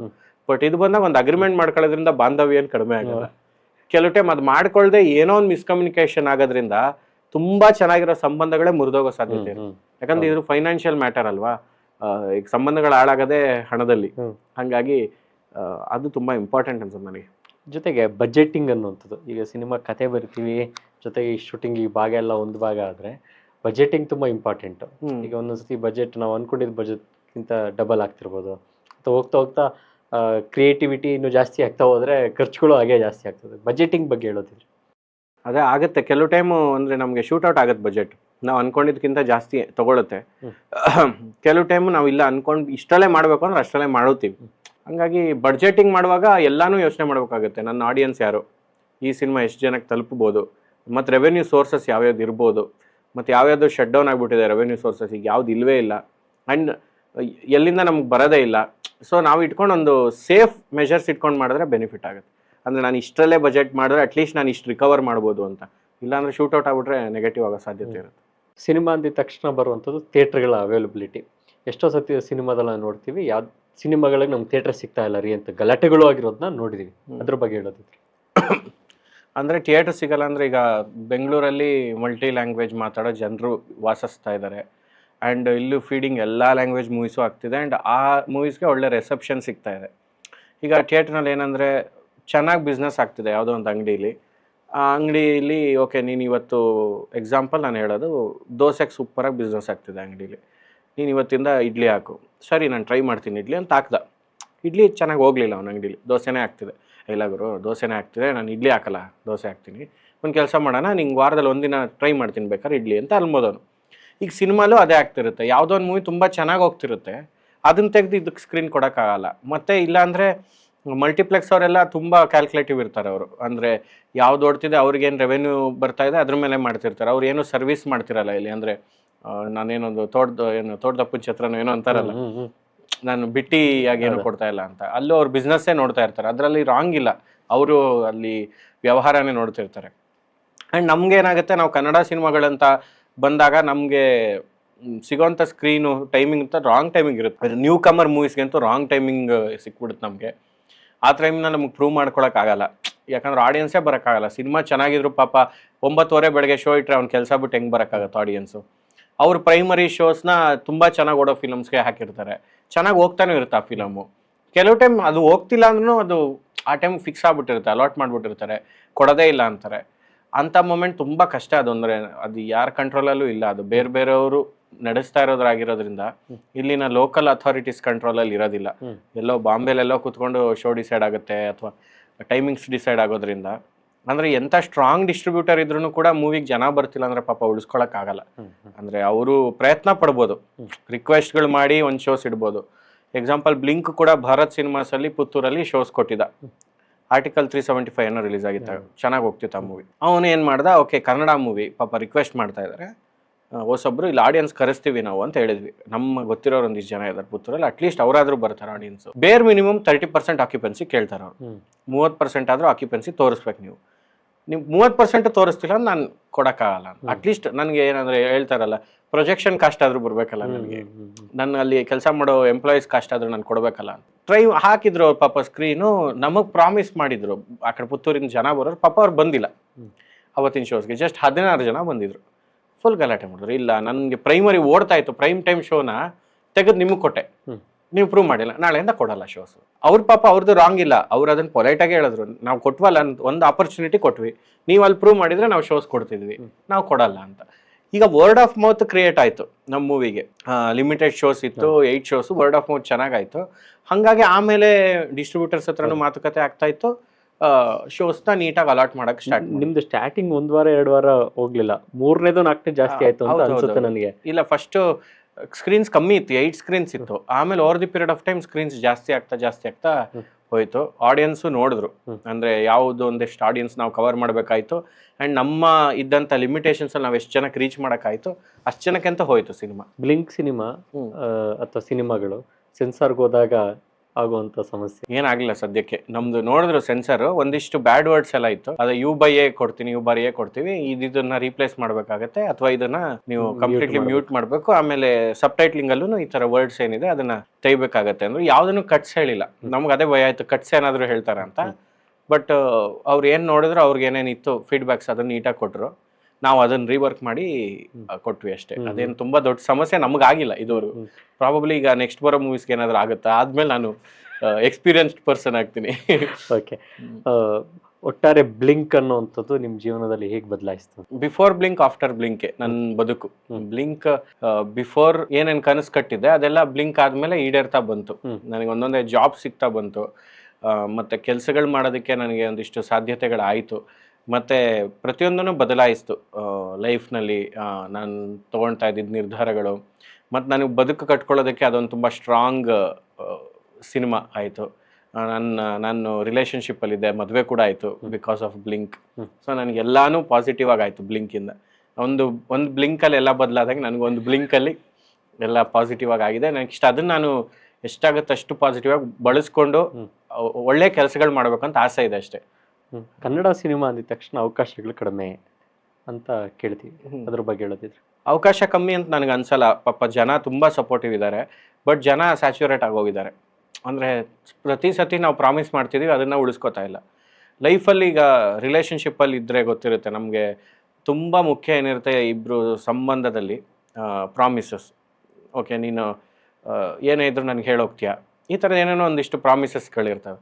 ಒಂದು ಸಣ್ಣ ಟೈಮ್ನಲ್ಲಿ ನಾವು ಗೊತ್ತಿಲ್ಲದೆ ಆ ಪ್ರಾಮಿಸ್ನ ಬ್ರೇಕ್ ಮಾಡಿದ್ರೆ ಆಪೋಸಿಟ್ ಪರ್ಸನ್ಗೆ ಈ ಕಡೆ ಇರೋ ನಂಬಿಕೆ 1% ಕುಗ್ಗುತ್ತೆ. ನೆಕ್ಸ್ಟ್ ಟೈಮ್ ನಾನು ಏನೇ ಹೇಳ್ತಿದ್ರೆ ಒಂದು ಸುಳ್ಳು ಹೇಳ್ತಾ ಇರ್ಬೋದು ಅನ್ಸಕ್ಕೆ ಸ್ಟಾರ್ಟ್ ಆಗುತ್ತೆ. ಆ ಟೈಮ್ನಲ್ಲಿ ನಾನು ಮತ್ತೆ ಸುಳ್ಳು ಹೇಳಿ ಸಿಕ್ಕಾಕೊಂಡ್ರೆ ಮತ್ತೆ ಕುಗ್ಗುತ್ತೆ. ಮೂರನೇ ಸತಿಗಾದಾಗ ನಾನು ನಿಜ ಹೇಳಿದ್ರು ನಂಬಿಕೆ ಇರಲ್ಲ. ನಮ್ಮ ಚಿಕ್ಕ ವಯಸ್ಸಲ್ಲಿ ನಮ್ಮ ಅಮ್ಮ ಒಂದು ಕತೆ ಹೇಳೋದು, ಹುಲಿ ಬಂತು ಹುಲಿ ಅಂತ. ಒಬ್ಬನು ಸುಮ್ಮನೆ ಊರವ್ರಿಗೆಲ್ಲ ಹೇಳ್ತೀವಿ ನಮ್ಮ ಮನೆ ಹತ್ರ ಹುಲಿ ಬಂದ್ಬಿಟ್ಟಿದೆ, ನಮ್ಮ ಮನೆ ಹತ್ರ ಹುಲಿ ಬಂದ್ಬಿಟ್ಟಿದೆ, ಬಂದಾಗೆಲ್ಲ ನಕ್ಬಿಡೋನಂತೆ ಜೋರು ಹಿಂಗೆ ನಾನು ಮಕ್ಕರ್ ಮಾಡಿದೆ ನಿಮಗೆ ಅಂತ. ರಿಯಲ್ ಆಗಿ ಅವ್ನ ಮನೆ ಹತ್ರ ಹುಲಿ ಬಂತಂತ. ಈಗ ಅವ್ನು ಹೇಳಿದ್ರೆ ಯಾರು ನಂಬ್ತಿಲ್ಲ, ಅವ್ನು ಸುಳ್ಳು ಹೇಳ್ತಿರ್ತಾನೆ ಬಿಡು ಅಂತ. ಫೋನ್ ಮಾಡಿದಾನೆ, ಹುಲಿ ಬಂದ್ಬಿಟ್ಟಿದೆ ಬರ್ರೋ ಹೆಲ್ಪ್ ಮಾಡ್ರೆ, ಗೊತ್ತು ಬಾರ ಮಗ, ಚೆನ್ನಾಗಿ ಜೋಕ್ ಮಾಡಿದೆ ಮಲ್ಕೊ ಅಂತ ಕಟ್ ಮಾಡಿದ್ರು. ಆಡಿಯನ್ಸ್ಗೆ ಈಗ ನಾವು ಹಂಗೆ ಮಾಡ್ಬಿಟ್ಟಿದೀವಿ ನಾವೆಲ್ಲ ಸೇರಿ. ಪ್ರತಿ ಸತಿ ಹುಲಿ ಬಂತು ಹುಲಿ ಕತೆ ಹೇಳ್ತಾ ಇದೀವಿ, ಚೆನ್ನಾಗಿರುತ್ತೆ ಬನ್ನಿ. ಬಂದ್ರು ಸ್ಯಾಟಿಸ್ಫೈ ಆಗಲಿಲ್ಲ ಹೋದ್ರು, ಮತ್ತೆ ಬಂದ್ರು ಸ್ಯಾಟಿಸ್ಫೈ ಆಗಲಿಲ್ಲ ಹೋದ್ರು. ಈಗ ನಾವು ತುಂಬ ಚೆನ್ನಾಗಿ ಮಾಡಿದ್ದೀವಿ, ಚೆನ್ನಾಗಿರಲ್ಲ ಕಣ ಅವ್ರದ್ದು ಅಷ್ಟೇ ಕತೆ. ಪಾಪ ಆಡಿಯನ್ಸ್ಗೆ ಏನಾಗಿದೆ ನಂಬಿಕೆನೇ ಇಲ್ಲ. ರೀಸೆಂಟ್ಲಿ ನೋಡ್ತಿದ್ದೆ ಯಾವುದೋ ಟ್ವಿಟರಲ್ಲಿ, second case of Sitaram movie ತಮಿಳ್ನಾಡಲ್ಲಿ ಹೈಯೆಸ್ಟ್ ಸ್ಕ್ರೀನ್ಸ್ ಇದೆ ಕರ್ನಾಟಕಕ್ಕಿಂತ, ಕನ್ನಡ ಮೂವಿ. ತಮಿಳ್ನಾಡಲ್ಲಿ ರಿಸೆಪ್ಷನ್ ಜಾಸ್ತಿ ಇದೆ, ಸಿನಿಮಾ ಒಳ್ಳೆ ಫೀಡ್ಬ್ಯಾಕ್ ಬರ್ತಿದೆ ಎಲ್ಲ ಕಡೆನೂ. ನಾನು ಇನ್ನೂ ನೋಡೋಕ್ಕಾಗಲಿಲ್ಲ ಮೂವಿನ. ಬಟ್ ಅದೇ ಅಲ್ಲಿ ಡಿಸ್ಕಷನ್ ಆಗುವಾಗಲೂ ಸೇಮ್ ಡಿಸ್ಕಷನ್ ಏನಾಗ್ತಿದೆ ಅಂದರೆ, ಕನ್ನಡ ಆಡಿಯನ್ಸ್ಗೆ ಕನ್ನಡ ಫಿಲ್ಮ್ ಮೇಕರ್ಸ್ ಮೇಲಿರೋ ನಂಬಿಕೆ ಕುಗ್ಗು ಹೋಗಿದೆ. ಅದೊಂಥರ ಏನಂದ್ರೆ ನಶಿಸಿ ಹೋಗ್ಬಿಟ್ಟಿದೆ ಅನ್ನೋ ಥರ. ಸೊ ನಾವು ಅದನ್ನ ಈಗ ಏನಂದ್ರೆ, ಜನ ಕನ್ನಡದ ಗುಡ್ ಅಂತ ಇದ್ರೆ ಜನ ಹೋಗಲ್ಲ, ಎಕ್ಸಲೆಂಟ್ ಎಕ್ಸ್ಟ್ರಾಡಿನರಿ ಅಂತ ರಿವ್ಯೂ ಬಂದ್ರೇನೆ ಜನ ಹೋಗೋದು. ಗುಡ್ ಅಂದ್ರೆ ಎಕ್ಸ್ಟ್ರಾಡಿನರಿ ಯೋಚನೆ ಮಾಡ್ತಾರೆ ನಿಜವಾಗ್ಲೂ. ನಿಜ ಚೆನ್ನಾಗಿದ್ಯಾ? ಈ ಎಕ್ಸಾಂಪಲ್ ನಾನು ರಿವ್ಯೂಸ್ ಎಲ್ಲ ಹೇಳ್ತೀನಿ ನೋಡಿ. ಮೂವಿ ಸೂಪರ್ ಆಗಿದೆ ಅಂತ ಒಂದು ಕನ್ನಡ ಮೂವಿಗೆ ಬಂದಿದೆ ರಿವ್ಯೂ, ಅದೇ ಸೇಮ್ ರಿವ್ಯೂ ಮೂವಿ ಸೂಪರ್ ಆಗಿದೆ ಅಂತ ಯಾವುದೋ ಒಂದು ಮಲಯಾಳಂ ಮೂವಿಗೆ ಬಂದಿದೆ. ಅದೇ ಸೇಮ್ ರಿವ್ಯೂ ಮೂವಿ ಸೂಪರ್ ಆಗಿದೆ ಅಂತ ಒಂದು ತಮಿಳ್ ಮೂವಿಗೆ ಸೇಮ್ ರಿವ್ಯೂ ಬಂದಿದೆ ಅಂತ ಜನ ಫಸ್ಟು ಮಲಯಾಳಂಗೆ ಹೋಗ್ತಾರೆ. ಯಾಕಂದ್ರೆ ಅವ್ರ ಕನ್ಸಿಸ್ಟೆನ್ಸಿ, ಅವರು ಕಂಟಿನ್ಯೂಸ್ ಆಗಿ ಪ್ರಾಮಿಸ್ ಮಾಡ್ತಾ ಇದ್ರು, ಅದನ್ನ ಅವ್ರು ಈಡೇರಿಸ್ಕೊಂಡು ಬರ್ತಾ ಇದ್ರು. ಹಂಗಾಗಿ ಮೂವಿ ಸೂಪರ್ ಆಗಿದೆ ಇರುತ್ತೆ, 100% ಇರುತ್ತೆ ಗುರು, ಹೋಗಿ ನೋಡೋಣ. ಅದು ಚೆನ್ನಾಗಿಲ್ದೇ ಇದ್ರೆ ಅದು ಸೆಕೆಂಡ್ರಿ, ಬಟ್ ಹೋಗ್ತಾರೆ. ಇಲ್ಲಿ ತುಂಬಾ ಚೆನ್ನಾಗಿದೆ, ರಿವ್ಯೂಸು ಚೆನ್ನಾಗಿದೆ, ಹೌದಾ ಒಂದ್ಸತಿ ನೋಡೋಣ, ಯೋಚನೆ ಮಾಡೋಣ, ಅಥವಾ OTT ಬಂದ್ಮೇಲೆ ನೋಡೋಣ. ಪಾಪ ಇದು ಜನರು ತಪ್ಪೇ ಅಲ್ಲ, ಇದು ಪಾಸಿಬ್ಲಿ ನಮ್ಗಳೇ ತಪ್ಪು. ನಾವು ಇನ್ನೂ ಕಲಿಬೇಕು ಅನಿಸ್ತಿದೆ ನನಗೂ. ನಾನು ಆ್ಯಸ್ ಎ ಫಿಲ್ಮ್ ಮೇಕರ್ ಇನ್ನೂ ಲಿಮಿಟೆಡ್ ಆಗಿ ಥಿಂಕ್ ಮಾಡ್ತಾ ಇದ್ದೀವಿ. ಇನ್ನೂ ಏನೋ ಥಿಂಕಿಂಗ್ ನಮ್ದು ಬೆಟರ್ ಆಗಬೇಕು. ಸ್ಟೋರಿ ಟೆಲ್ಲಿಂಗ್ ಟೂಲ್ಸ್ನ ನಾವು ಇನ್ನೂ ಅರ್ಥ ಮಾಡ್ಕೊಬೇಕು. ಬೇರೆ ಬೇರೆ ಇಂಡಸ್ಟ್ರೀಸಿಂದ ನಮಗೆ ಅವರ ಟೆಕ್ನಿಕಲ್ ಬ್ರಿಲಿಯನ್ಸ್ ನಮ್ಗೆ ಅರ್ಥ ಆಗಬೇಕು, ಆಡಿಯೋಗ್ರಫಿ ಅರ್ಥ ಆಗಬೇಕು. ಅದು ಅಂದರೆ ಸುತ್ತಮುತ್ತ ಏನು ನಡೀತಾ ಇದೆ ಅನ್ನೋದು ಜ್ಞಾನ ನಾವು ಇನ್ನೂ ಬೆಳೆಸ್ಕೊಳ್ತಾ ಹೋದಷ್ಟು ಆಡಿಯನ್ಸು ಆಡಿಯನ್ಸ್ ತಪ್ಪೇ ಇಲ್ಲ. ಯಾಕಂದ್ರೆ ಫೈನಲಿ ನಾವೇನು ಕನ್ನಡ ಸರ್ವಿಸ್ ಅಂತೂ ಮಾಡ್ತಿಲ್ಲ, ಕನ್ನಡ ಸಿನಿಮಾ ನೋಡು ನಾವು ರಿಕ್ವೆಸ್ಟ್ ಮಾಡ್ಬೋದು. ಯಾಕಂದ್ರೆ ಈಗೇನಪ್ಪ, ಮನೆ ಮಗ ಮಾಡಿದಾನೆ ಸಿನಿಮಾ, ನೀನು ನೋಡ ನಮ್ಮ ಅಕ್ಕಪಕ್ಕದ ಮನೆಯವ್ರಿಗೆಲ್ಲ ಈ ನಮ್ಮ ಏರಿಯಾದವನೊಬ್ಬ ಏನೋ ಪ್ರೋಗ್ರಾಮ್ ಮಾಡ್ತಾರೆ ಅನ್ನೋ ಥರ ಅಷ್ಟೇ. ಈಗ ನಂದೇನು ರಿಕ್ವೆಸ್ಟ್, ಕನ್ನಡ ಸಿನಿಮಾ ನೋಡಿ, ನಾವು ಮನೆ ಮಕ್ಕಳೆಲ್ಲ ಕನ್ನಡದವರೆಲ್ಲ ಸೇರಿ ಒಂದು ಸಿನಿಮಾ ಮಾಡಿದ್ದೀವಿ, ನೀವು ನೋಡಿ. ಪಾಪ ಅವ್ರ ಸರ್ವಿಸ್ ಓಕೆ, ಪಾಪ ಅವ್ರೇನೋ ಮಾಡಿದ್ದಾರೆ, ಬಂದು ನೋಡ್ತಾರೆ. ಅವರು ಏನೋ ಫ್ರೀಯಾಗಿ ಇದು ಮಾಡ್ತಾರೆ. ಅವ್ರು ಎಷ್ಟು ಖರ್ಚು ಮಾಡ್ತಿದ್ದಾರೆ, ಮನೆಯಿಂದ ಎದ್ದೇಳಬೇಕು, ರೆಡಿ ಆಗಬೇಕು, ಇದಕ್ಕೆ ಅಂತ ಒಂದು 4 ಅವರ್ ಟೈಮ್ ಇಡಬೇಕು. ಅಲ್ಲಿಂದ ಅವನು ಪೆಟ್ರೋಲ್ ಹಾಕ್ಸ್ಕೊಂಡು ಗಾಡೀಲಿ ಹೋಗ್ಬೇಕು, ಟ್ರಾಫಿಕಲ್ಲಿ ಸಿಗ್ನಲಲ್ಲಿ ನಿಂತ್ಕೋಬೇಕು, ಪಾರ್ಕಿಂಗಿಗೆ ದುಡ್ಡು ಕೊಡಬೇಕು, ಥಿಯೇಟರ್ ಟಿಕೆಟ್ಸಿಗೆ ದುಡ್ಡು ಕೊಡಬೇಕು, ಬ್ರೇಕಲ್ಲಿ ಮಕ್ಕಳು ಹಠ ಮಾಡಿದ್ರೆ ಪಾಪ್ಕಾರ್ನಿಗೆ ದುಡ್ಡು ಕೊಡಬೇಕು. ಪಾಪ ಅವ್ರಿಗಲ್ಲಿ 2,500 3,000 ಖರ್ಚು, ಅಥವಾ 1,000 ಖರ್ಚು. ಆ 1,000 1 ವರ್ಷ ಸಬ್ಸ್ಕ್ರಿಪ್ಷನ್ ಮಾಡ್ಬೋದು OTT. ಒಂದು ಸಿನಿಮಾಗೆ ಇವ್ನು ಖರ್ಚು ಮಾಡ್ತಿರೋದು, ಆ್ಯಂಡ್ ಎಲ್ಲರೂ ನೋಡ್ಬೋದು. ಹಂಗಿದಾಗ ಅವ್ರಿಗೆ ಮಲ್ಟಿಪಲ್ ಆಪರ್ಚುನಿಟೀಸ್ ಇದ್ದಾಗ if is coming to the theatre, ಅವ್ನು ನಿಮಗೆ ಕೊಡ್ತಾ ಇರೋಂಥ ದೊಡ್ಡ ಮರ್ಯಾದೆ ಅದು. ಅವ್ನಿಗೆ ಇಷ್ಟೆಲ್ಲ ಇದ್ದೂನು ಅವ್ನು ಥಿಯೇಟರ್ಗೆ ಬರ್ತಾ ಇದ್ದಾನೆ ಅಂದ್ರೆ ಅವ್ನ ಪಾಪ ನಿಮ್ಮ ಮೇಲೆ ಇಟ್ಟಿರೋ ನಂಬಿಕೆ. ಅವ್ನು ಇಷ್ಟೆಲ್ಲ ಬಿಟ್ಟು ಬಂದಿದ್ದಾನೆ ಅಂದಾಗ್ಲೂ ನಂಬಿಕೆ ಉಳಿಸ್ಕೊಳ್ಳಿಲ್ಲ ಅಂದ್ರೆ ಇಟ್ಸ್ ಸೇಮ್ ಆಸ್ ರಿಲೇಶನ್ಶಿಪ್. ಅಪ್ಪ ಅಮ್ಮನ ಪ್ರೀತಿ ಇದ್ರೂ ಅವ್ರನ್ನೆಲ್ಲ ತ್ಯಜಿಸಿ ನಿನ್ಗೋಸ್ಕರ ಬರ್ತೀನಿ ಅಂತೆಲ್ಲ ಆದಾಗ್ಲೂ ನಾನೇನೋ ಅನ್ಯಾಯ ಮಾಡ್ಬಿಟ್ರೆ, ನಾನು ಇಷ್ಟೆಲ್ಲ ಕಷ್ಟಪಟ್ಟು ಬಂದಲ್ಲ, ನೀನ್ ನನಗೆ ಮೋಸ ಮಾಡ್ಬಿಟ್ರೆ, ಅದು ಆಡಿಯನ್ಸ್ಗೆ ಸೇಮ್ ಆಗುತ್ತೆ. ನಂಗೆ ಇಷ್ಟೆಲ್ಲ ಪ್ರಿವಿಲೇಜಸ್ ಇತ್ತು, ನಾನು ಆದ್ರೂ ಬಿಟ್ಟು ಥಿಯೇಟ್ರಿಗೆ ಬಂದೆ, ನೀನ್ ನನಗೆ ಮೋಸ ಮಾಡಿದೆ ಅಂತ. ಪ್ರಾಬಬ್ಲಿ ಈಗ ನಾನು ಆಸ್ ಆಡಿಯನ್ಸ್ ನನಗೂ ಮೋಸ ಮಾಡಕ್ ಇಷ್ಟ ಇರಲ್ಲ, ನನಗೇನು ಒಳ್ಳೆ ಫಿಲಮ್ ಕೊಡ್ಬೇಕು ಅಂತಾನೆ ಆಸೆ ಇರುತ್ತೆ. But due to certain circumstances ನಮ್ ಸಿನಿಮಾಗಳು ಚೆನ್ನಾಗಿ ಬರಲ್ಲ, ರೂಪ್ಸಕ್ ಆಗಿರಲ್ಲ. ಅದೇ ಎಷ್ಟೋ ಸಿನಿಮಾಗಳು ನನ್ ಕೆಲವು ಎಲ್ಲಿದೀವಿ ಅಂತ ನಿಮ್ಗೆ ಗೊತ್ತಿರೋದ್ರಿಂದ ಕೆಲವು ಸಿನಿಮಾಗಳು ಸಬ್ಸಿಡಿಗೋಸ್ಕರ ಸಿನಿಮಾ ಮಾಡುವಂಥದ್ದು ಕೂಡ ಕೇಳಿದೆ. ಸೀರಿಯಲ್ಲೇ ಮಾಡ್ಬಿಡ್ಬೋದಾಗಿತ್ತು, ಆದ್ರೆ ಸಿನಿಮಾ ಹಾಗೆ ಮಾಡಿರ್ತಾರೆ. ಸೀರಿಯಲ್ಗಿಂತ ತುಂಬಾ ವರ್ಷಾಗಿ ಮಾಡಿರುವಂತ ಸಿನಿಮಾಗಳನ್ನ ನೋಡಿದ್ವಿ. ಅದ್ರ ಬಗ್ಗೆ ಹೇಳೋತಿದ್ರು. I am not the right person to speak about it ಅಂತ. ಅದೇ ಅವ್ರವ್ರದ್ದು ಅಭಿಲಾಷೆ. ಯಾರು ಅಂದ್ರೆ ಸಿನಿಮಾ ಹಿಂಗೆ ಮಾಡ್ಬೇಕಂತ ಹೇಳಂಗಿಲ್ಲ. ಸಬ್ಸಿಡಿಗೋಸ್ಕರ ಮಾಡುವಂತ ಸಿನಿಮಾಗಳು, ಸರಿಯಾದ ಸಿನಿಮಾಗೆ ಸಬ್ಸಿಡಿನೇ ಸಿಗಲ್ಲ. ಕೆಲವೊಬ್ರು ಅದಕ್ಕೇನೆ ಮಾಡ್ತಿರ್ತಾರೆ. ಅಂದ್ರೆ ಅವ್ರದ್ದು ಥಾಟ್ಸ್ ಪ್ರಾಬಬ್ಲಿ ಹಂಗೆ ರಿಟರ್ನ್ಸ್ ತಗೊಬೋದು, ಸೇಫ್ ಹ್ಯಾಂಡ್ಸ್ ಅಲ್ಲಿ ಇರುತ್ತೆ ಮೂವಿ ಅನ್ಕೊಂಡೇ ಮಾಡ್ಬೋದು. ಅಥವಾ ರೆವೆನ್ಯೂ ಸೋರ್ಸ್ ತುಂಬಾ ಈಸಿ ಆಗುತ್ತಲ್ವಾ, ನನ್ಗೆ ಯಾವ್ದು ಕಷ್ಟಗಳಿರೋದಿಲ್ಲ, ಸೇಫ್ ಗೇಮ್ ಮಾಡ್ತಾ ಇರ್ಬೋದು.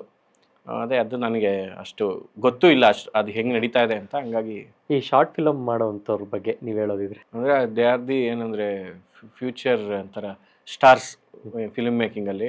ಅಂಡ್ ಅವರು ತುಂಬಾ ಅದ್ಭುತವಾಗಿ ಬಳಸ್ಕೊತಾ ಇದಾರೆ. ಈಗ Kannada short films over the period of time ಅತ್ಯುನ್ನತವಾಗಿ ಬೆಳೀತಾ ಇದೆ.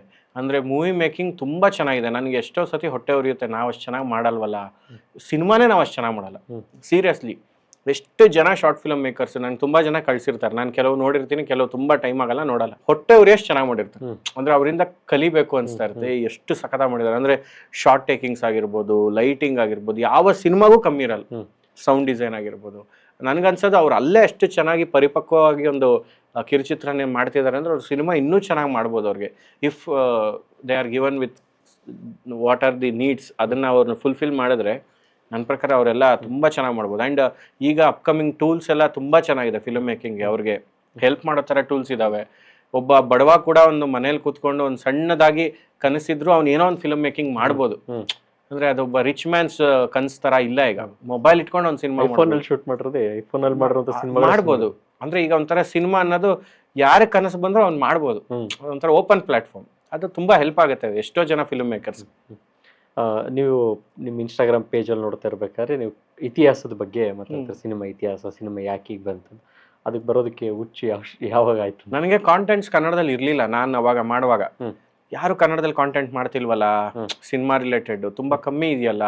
ತಮಿಳು, ತೆಲುಗು, ಮಲಯಾಳಮ್ಮು ಮತ್ತೆ ಹಿಂದಿಲೆಲ್ಲ ತುಂಬಾ ಜನ ಕಾಂಟೆಂಟ್ಸ್ ಕೊಡ್ತಾ ಇದ್ರು. ನಮ್ಮಲ್ಲಿ ಯಾಕೆ ಕಾಂಟೆಂಟ್ಸ್ ಇಲ್ಲ ಅಂತ ನನ್ಗೆ ಅನಿಸ್ತು. ಮತ್ತೆ ನನಗೂ ಆಸೆ ಇತ್ತಲ್ಲ, ಸುಮ್ಮನೆ ನಾನು ಮಾಡೋದಕ್ಕೆ ಸ್ಟಾರ್ಟ್ ಮಾಡಿದೆ. ಪಾಪ ಜನ ಚೆನ್ನಾಗಿ ಅದನ್ನ ರಿಸೀವ್ ಮಾಡ್ಕೊಂಡ್ರು. ಈಗ ತುಂಬಾ ವರ್ಕ್ ಪ್ರೆಷರ್ಸ್ ಎಲ್ಲ ಇದ್ದು ಮಾಡಕ್ಕೆ ಆಗ್ತಿಲ್ಲ. ನಂಗೆ ಆಸೆ ಇದೆ ನನ್ಗೆ ರೆಗ್ಯುಲರ್ ಆಗಿ ಕಂಟೆಂಟ್ಸ್ನ ಕೊಡ್ಬೇಕು ಜನಕ್ಕೆ ಅಂತ.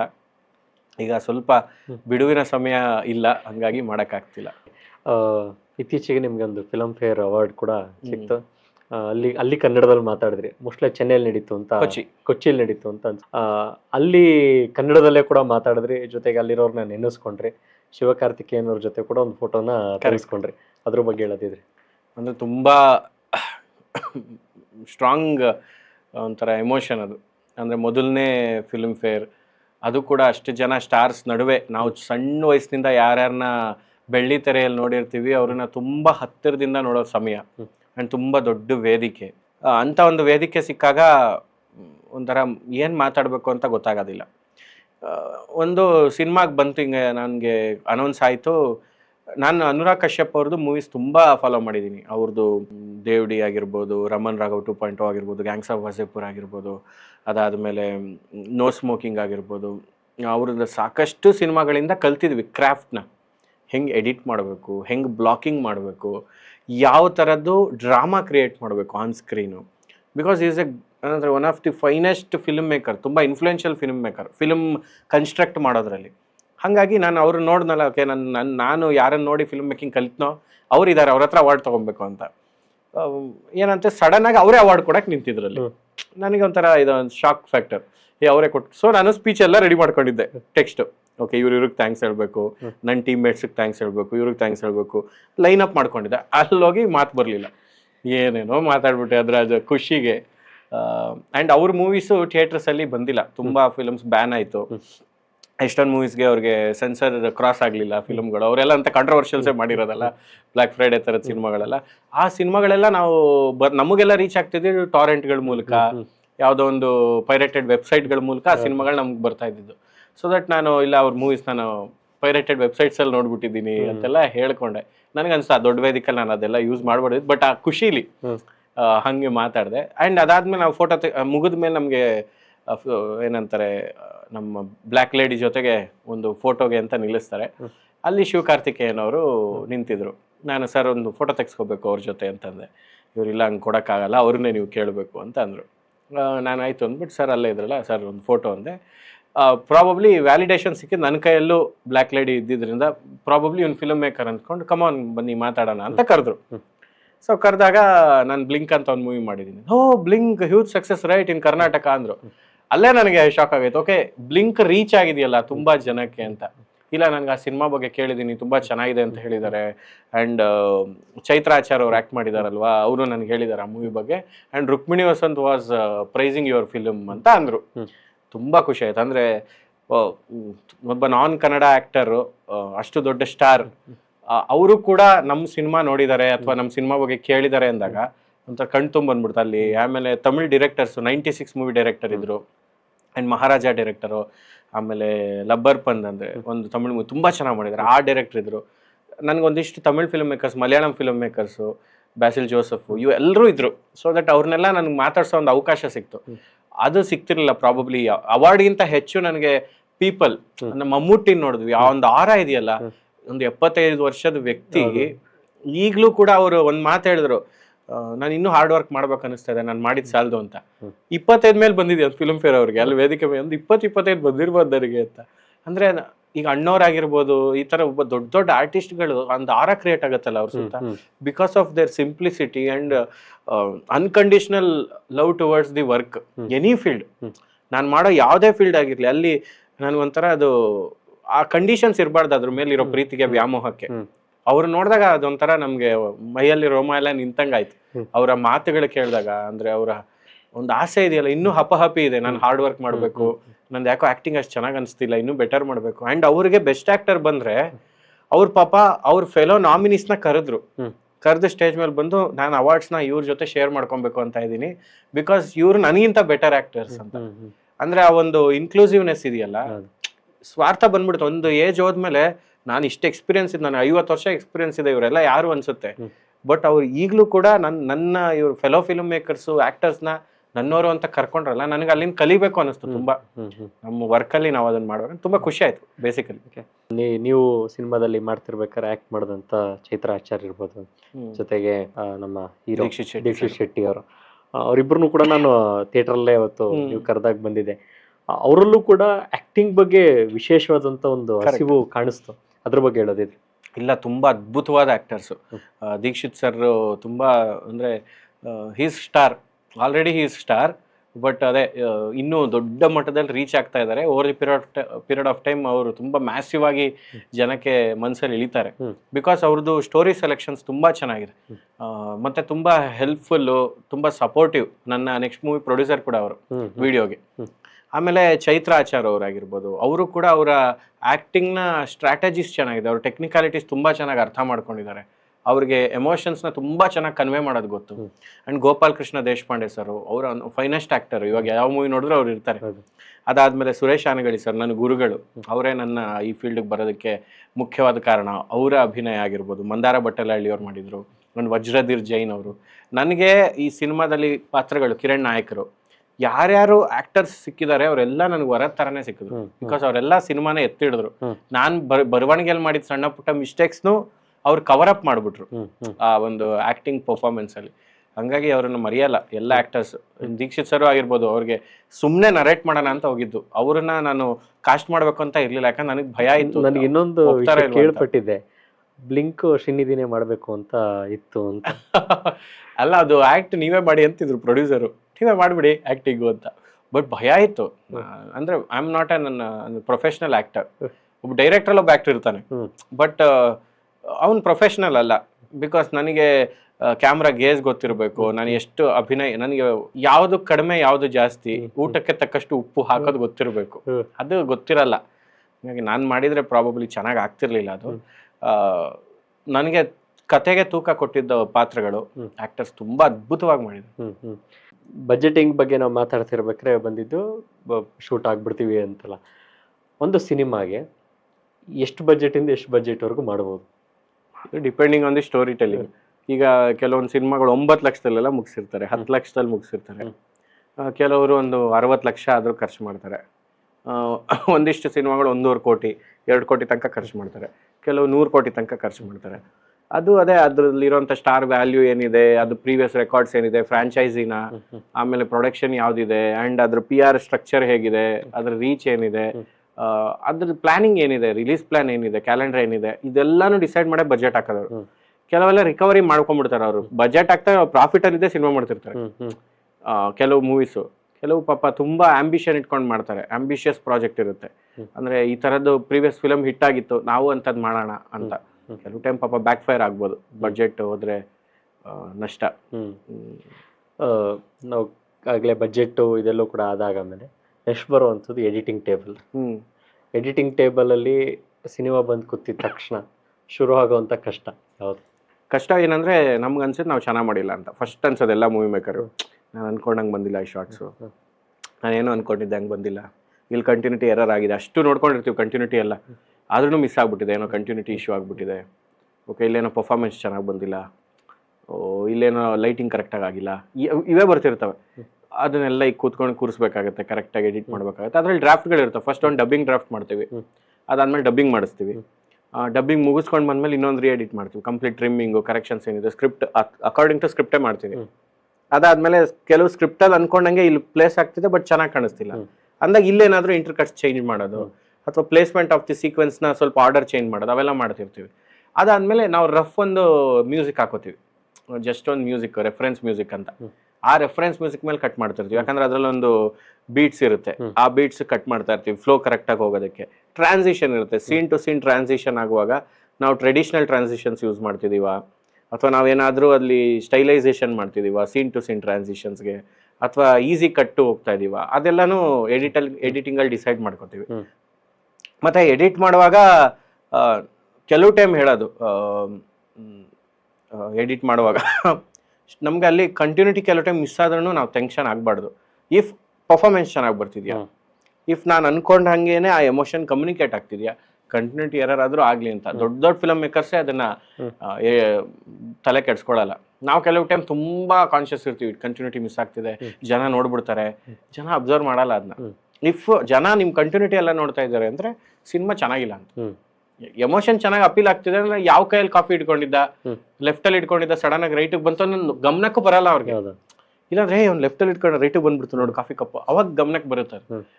ಈಗ ಮಾರ್ಟಿನ್ ಸ್ಕಾರ್ಸೆಸಿ ಅವ್ರದ್ದು ಮೂವೀಸ್ ಎಲ್ಲ ಎಡಿಟ್ ಮಾಡೋರು ಇದ್ದಾರೆ, ಸ್ಕೂನ್ ಮೇಕರ್, ತೆನ್ಮಾ ಸ್ಕೂನ್, ಅವ್ರು ಅದೇ ಹೇಳ್ತಾರೆ, ಅವ್ರದ್ದು ನೇಮ್ ನಾನು ಸರಿ ಪ್ರೊನೌನ್ಸ್ ಮಾಡಲ್ಲ, ಅವರು ಅದೇ ಹೇಳ್ತಾರೆ, ಕಂಟಿನ್ಯೂಟಿ ನಾನು ಕೆಲವು ಟೈಮ್ ನೋಡಲ್ಲ, ಸೀನ್ನ ಎಮೋಷನ್ ಮೂಡು ಕರೆಕ್ಟಾಗಿ ಕನ್ವೆ ಆಗ್ತಿದ್ಯಾ ನೋಡ್ತೀನಿ. ಎಡಿಟರು ಕೂಡ he must be a story teller. ನೀನು ನಾನ್ ಫಿಕ್ಷನ್ ಎಡಿಟ್ ಮಾಡೋದಕ್ಕೂ ಫಿಕ್ಷನ್ ಎಡಿಟ್ ಮಾಡೋದಕ್ಕೂ ಡಿಫ್ರೆನ್ಸ್ ಇದೆ. ನೀನು ಬರೇ ಇಲ್ಲಿ ಶಾರ್ಟ್ಗಳನ್ನು ಜೋಡಿಸ್ತಿಲ್ಲ, ಎಮೋಷನ್ಸ್ ಜೋಡಿಸ್ತಾ ಇದೆಯಾ. ಹಂಗಾಗಿ ಫಿಲ್ಮ್ಗೆ ಎಡಿಟರ್ ಆಗಿ ಬರೋರಿಗೆ ಬೇಕಾಗಿರೋದು ಸ್ಟೋರಿ ಟೆಲ್ಲಿಂಗು, ಮತ್ತೆ ಅವರಲ್ಲಿ ಒಂದು ಎಮೋಷನ್ಸ್ಗೆ ಮಿಡಿಯುವ ಹೃದಯ ಇರಬೇಕು. ಯಾವ ಥರದ ಎಮೋಷನ್ ಬರ್ತಾ ಇದೆ ಆ್ಯಂಡ್ ಟೆಂಪೋ ಅರ್ಥ ಆಗಬೇಕು, speed of the scene to scene speed vary ಆಗುತ್ತೆ, ಮ್ಯೂಸಿಕ್ಗೆ ಟೆಂಪೋ ಚೇಂಜ್ ಆಗ್ತಾ ಇರುತ್ತೆ. ಸೊ ಅದರ ಅಂಡರ್ಸ್ಟ್ಯಾಂಡಿಂಗ್ ಇದ್ರೆ ತುಂಬ ಚೆನ್ನಾಗಿ ಎಡಿಟ್ ಮಾಡ್ಬೋದು. ಪ್ಯಾಟರ್ನ್ ಅವ್ನಿಗೆ ಅರ್ಥ ಆಗುತ್ತೆ, ಓಕೆ ಡೈರೆಕ್ಟರ್ ವಿಷನ್ ಏನು, ಅವ್ನು ಏನು ಇಷ್ಟಪಡ್ತಾ ಇದ್ದಾನೆ, ನಾನು ಯಾವ ಟೆಂಪೋಗೆ ಇದನ್ನು ಕೂರಿಸ್ಬೇಕು, ಅದು ಚೆನ್ನಾಗಿ ಅರ್ಥ ಆಗ್ಬಿಟ್ರೆ ಮೂವಿ ತುಂಬ ಚೆನ್ನಾಗಿ ಕೂತ್ಕೊಳ್ಳುತ್ತೆ. ಈ ಮ್ಯೂಸಿಕ್ ಅಂತ ನಾವು ಮಾತಾಡ್ತಾ ಇರ್ಬೇಕಾದ್ರೆ ಸಿನಿಮಾದಲ್ಲಿ ಅರ್ಧ ಸಿನಿಮಾ ಮ್ಯೂಸಿಕ್ಗೆ ಎತ್ತಿ ಬಿಡುತ್ತೆ ಅಂತ ಕೇಳ್ಪಟ್ಟಿದೆ. ಆ ಮ್ಯೂಸಿಕ್ ಯಾವ ರೀತಿ ತಯಾರಿ ಮಾಡ್ತೀರಾ ಅಂತ? ಮ್ಯೂಸಿಕ್ ತುಂಬ ನನ್ನ ಸಖತ್ ಫೇವ್ರೆಟ್ ಪಾರ್ಟ್ ಅಂದರೆ ಆಡಿಯೋ. ನನಗೆ ಸೌಂಡ್ ಎಫೆಕ್ಟ್ಸು, ಮ್ಯೂಸಿಕ್ಕು ತುಂಬ ಇಷ್ಟ. ಅಂದರೆ you can watch a bad film quality with great audio. Film video quality ಅಷ್ಟು ಚೆನ್ನಾಗಿಲ್ಲ, ಒಳ್ಳೆ ಆಡಿಯೋ ಇದ್ರೆ ನಾವು ನೋಡ್ಬೋದು. ಒಳ್ಳೆ ವಿಡಿಯೋ ಸಖತ್ತ ಕ್ವಾಲಿಟಿ ಇದೆ, ಒಂದೇ ಒಂಚೂರು ನಾನ್ ಸಿಂಕ್ ಆದರೆ ನೋಡೋಕ್ಕಾಗುತ್ತಾ? ಆಗಲ್ಲ, ಯಾಕಂದ್ರೆ ಆಡಿಯೋ ಅಷ್ಟು ಇಂಪಾರ್ಟೆಂಟು. ಅಟ್ಮಾಸ್ಫಿಯರು, ಮೂಡ್ ಸೆಟ್ ಮಾಡೋದು, ಜನಕ್ಕೆ ಆ ವರ್ಲ್ಡ್ ಕರ್ಕೊಂಡು ಹೋಗೋದೇ ಆಡಿಯೋ, ಆಮೇಲೆ ಮ್ಯೂಸಿಕ್. ಆ ಒಂದು ಈಗ ಇನ್ಸ್ಟ್ರೂಮೆಂಟ್, ಒಂದು ಸಣ್ಣ ಇನ್ಸ್ಟ್ರೂಮೆಂಟ್ ಚೇಂಜ್ ಆದರೆ ಮೂಡ್ ಚೇಂಜ್ ಆಗುತ್ತೆ. ನಾನು ಫ್ಲೂಟಲ್ಲಿ ಒಂದು ನುಡಿಸ್ತಾ ಇದ್ದೀನಿ, ಫ್ಲೂಟಲ್ಲಿ ಯಾವುದೋ ಒಂದು ಥೀಮ್ನ ನುಡಿಸ್ತಾ ಇದ್ದೀನಿ, ನಾ ಫ್ಲೂಟಲ್ಲಿ ಬರ್ತಿದೆ. ಅದೇ ನಾನು ಅದನ್ನ ಸಿಂಗಲ್ ವೈಲಿನ್, ಸೋಲೋ ವೈಲಿನ್ ಮಾಡಿದ್ರೆ ಮೂಡ್ ಚೇಂಜ್ ಆಗ್ಬಿಡುತ್ತೆ, ಮೌತ್ ಆರ್ಗನ್ ಮಾಡಿದ್ರೆ ಮೂಡ್ ಚೇಂಜ್ ಆಗ್ಬಿಡುತ್ತೆ. ಸೊ ನಾನು selection of the instrument very important. ನಾನು ಯಾವ ಥರ ಇದನ್ನ ತೊಗೊಂಡು ಹೋಗ್ತಾ ಇದ್ದೀನಿ, ನಾನು ಮೆಲಡಿ ಹೆಂಗೆ ಪ್ಲೇ ಮಾಡ್ತಾ ಇದ್ದೀನಿ ಈ ಸೀನ್ಗೆ, ಮತ್ತು ಯಾವ ಸೀನ್ಗೆ ಕರೆಕ್ಟಾಗಿ ನನಗೆ ಮೇಲ್ ಆಲಾಪ್ ಬೇಕಾ, ಫೀಮೇಲ್ ಆಲಾಪ್ ಬೇಕಾ, ನಾನು ಯಾವ ಥರದ ಸಂಗೀತನ ಚೂಸ್ ಮಾಡ್ತಾ ಇದ್ದೀನಿ, ಅದೆಲ್ಲ ತುಂಬ ಇಂಪಾರ್ಟೆಂಟ್. ನಾನು ಮ್ಯೂಸಿಕ್ ಡೈರೆಕ್ಟರ್ಸ್ ಇರ್ತಾರಲ್ಲ, ಅವ್ರಿಗೆ ಒಂಥರ ಮೆಡಿಟೇಟಿವ್ ಜಾಬ್ ಅದು. ಯಾಕಂದ್ರೆ ಆ ಕನ್ಸ್ಟ್ರಕ್ಷನ್ ಅದು ಇನ್ನೂ ನಾವು ಮನೆ ಕಟ್ಟುವಾಗ ಆಗುತ್ತಲ್ಲ ಪ್ರೋಸೆಸ್, ಕಟ್ಟಿರೋ ಮನೆಗಿಂತ ಕಟ್ಟುವಾಗ ಒಂದು ಪ್ರೋಸೆಸ್ ಆಗುತ್ತೆ. ನಾವೇ ಹೋಗಿ ಆ ಫೀಲ್ಡ್ ವರ್ಕ್ ಆಗೋದು, ನಾವು ಸಿಮೆಂಟ್ ಆಗುವಾಗ ನೋಡೋದು, ಎಕ್ಸ್ಪೀರಿಯನ್ಸ್ ಮಾಡೋದು, ಅದು ಚಂದ. ಮನೆಯಲ್ಲಾಗ ಒಂದು ಇಂಟೀರಿಯರ್ ಆದ್ಮೇಲೆ ಒಂದು ಲುಕ್ ಆಗುತ್ತಲ್ಲ, ಹಂಗೇನೆ ಮ್ಯೂಸಿಕ್. ಅದಾಗ್ತಾ ಆಗ್ತಾ ಆಗ್ತಾ ಖಾಲಿ ಕ್ಯಾನ್ವಾಸ್ ಇರುತ್ತೆ, ಅದ್ರ ಮೇಲೆ ಎಲ್ಲ ಪೇಂಟ್ ಮಾಡ್ತಾ ಹೋಗ್ಬೇಕು, ಅದಕ್ಕೆ ಅರ್ಥಗಳು ಸೃಷ್ಟಿ ಆಗ್ತಾ ಹೋಗುತ್ತೆ. ನಂಗೆ ತುಂಬಾ ಇಷ್ಟ music. And music plays an important role in storytelling ಸಿನಿಮಾಲಿ. ಅಂದ್ರೆ ಈಗ ಕೆಲವು ಮೂವೀಸ್ಗೆ ಮ್ಯೂಸಿಕ್ ನೀಡಿರಲ್ಲ, ಬಟ್ ಕೆಲವು ಮೂವೀಸ್ಗೆ ಮ್ಯೂಸಿಕ್ ಬೇಕೇ ಬೇಕು. ಅದೊಂಥರ ಕಾಲಿದ್ದಂಗೆ ಸಿನಿಮಾಗೆ. ಒಂದ್ ಕಡೆ ಇನ್ನೊಂದ್ ಕಡೆ ಟ್ರಾವೆಲ್ ಆಗ್ಬೇಕಂದ್ರೆ ಮ್ಯೂಸಿಕ್ ಬೇಕು ಅಂತ. ಈ ಮ್ಯೂಸಿಕ್ಕು ಎಲ್ಲವೂ ಸೇರಿಸಿದಾಗ ಬರುವಂಥದ್ದು ಒಂದು ಅಲ್ಟಿಮೇಟ್ ಒಂದು ರೂಪ, ಫೈನಲ್ ಔಟ್ಪುಟ್. ಡಬ್ಬಿಂಗ್ ಆಗಿರ್ಬೋದು, ಇದೆಲ್ಲವೂ ಕೂಡ ಒಂದು ರೀತಿ ಮುಗ್ದೋಗುತ್ತೆ. ಆಮೇಲೆ ಬರುವಂಥ ಪ್ರೋಸೆಸ್ ಇದೆಯಲ್ಲ, ಈಗ ಮನೆ ಕಟ್ಬಿಟ್ಟೆ, ಮನೆ ಕಟ್ಟಾಗ ಮೇಲೆ ಗೃಹ ಪ್ರವೇಶಕ್ಕೆ ಕರಿಬೇಕು. ಕರೆಕ್ಟ್. ಅದಕ್ಕೆ ಪಿ ಆರ್ ವರ್ಕ್ ಅನ್ನೋದು ಎಷ್ಟು ಇಂಪಾರ್ಟೆಂಟ್? ನನ್ಗನ್ಸೋದು ತುಂಬಾ ಇಂಪಾರ್ಟೆಂಟ್ ಮಾರ್ಕೆಟ್ ಮಾಡೋದು ಮೂವಿನ.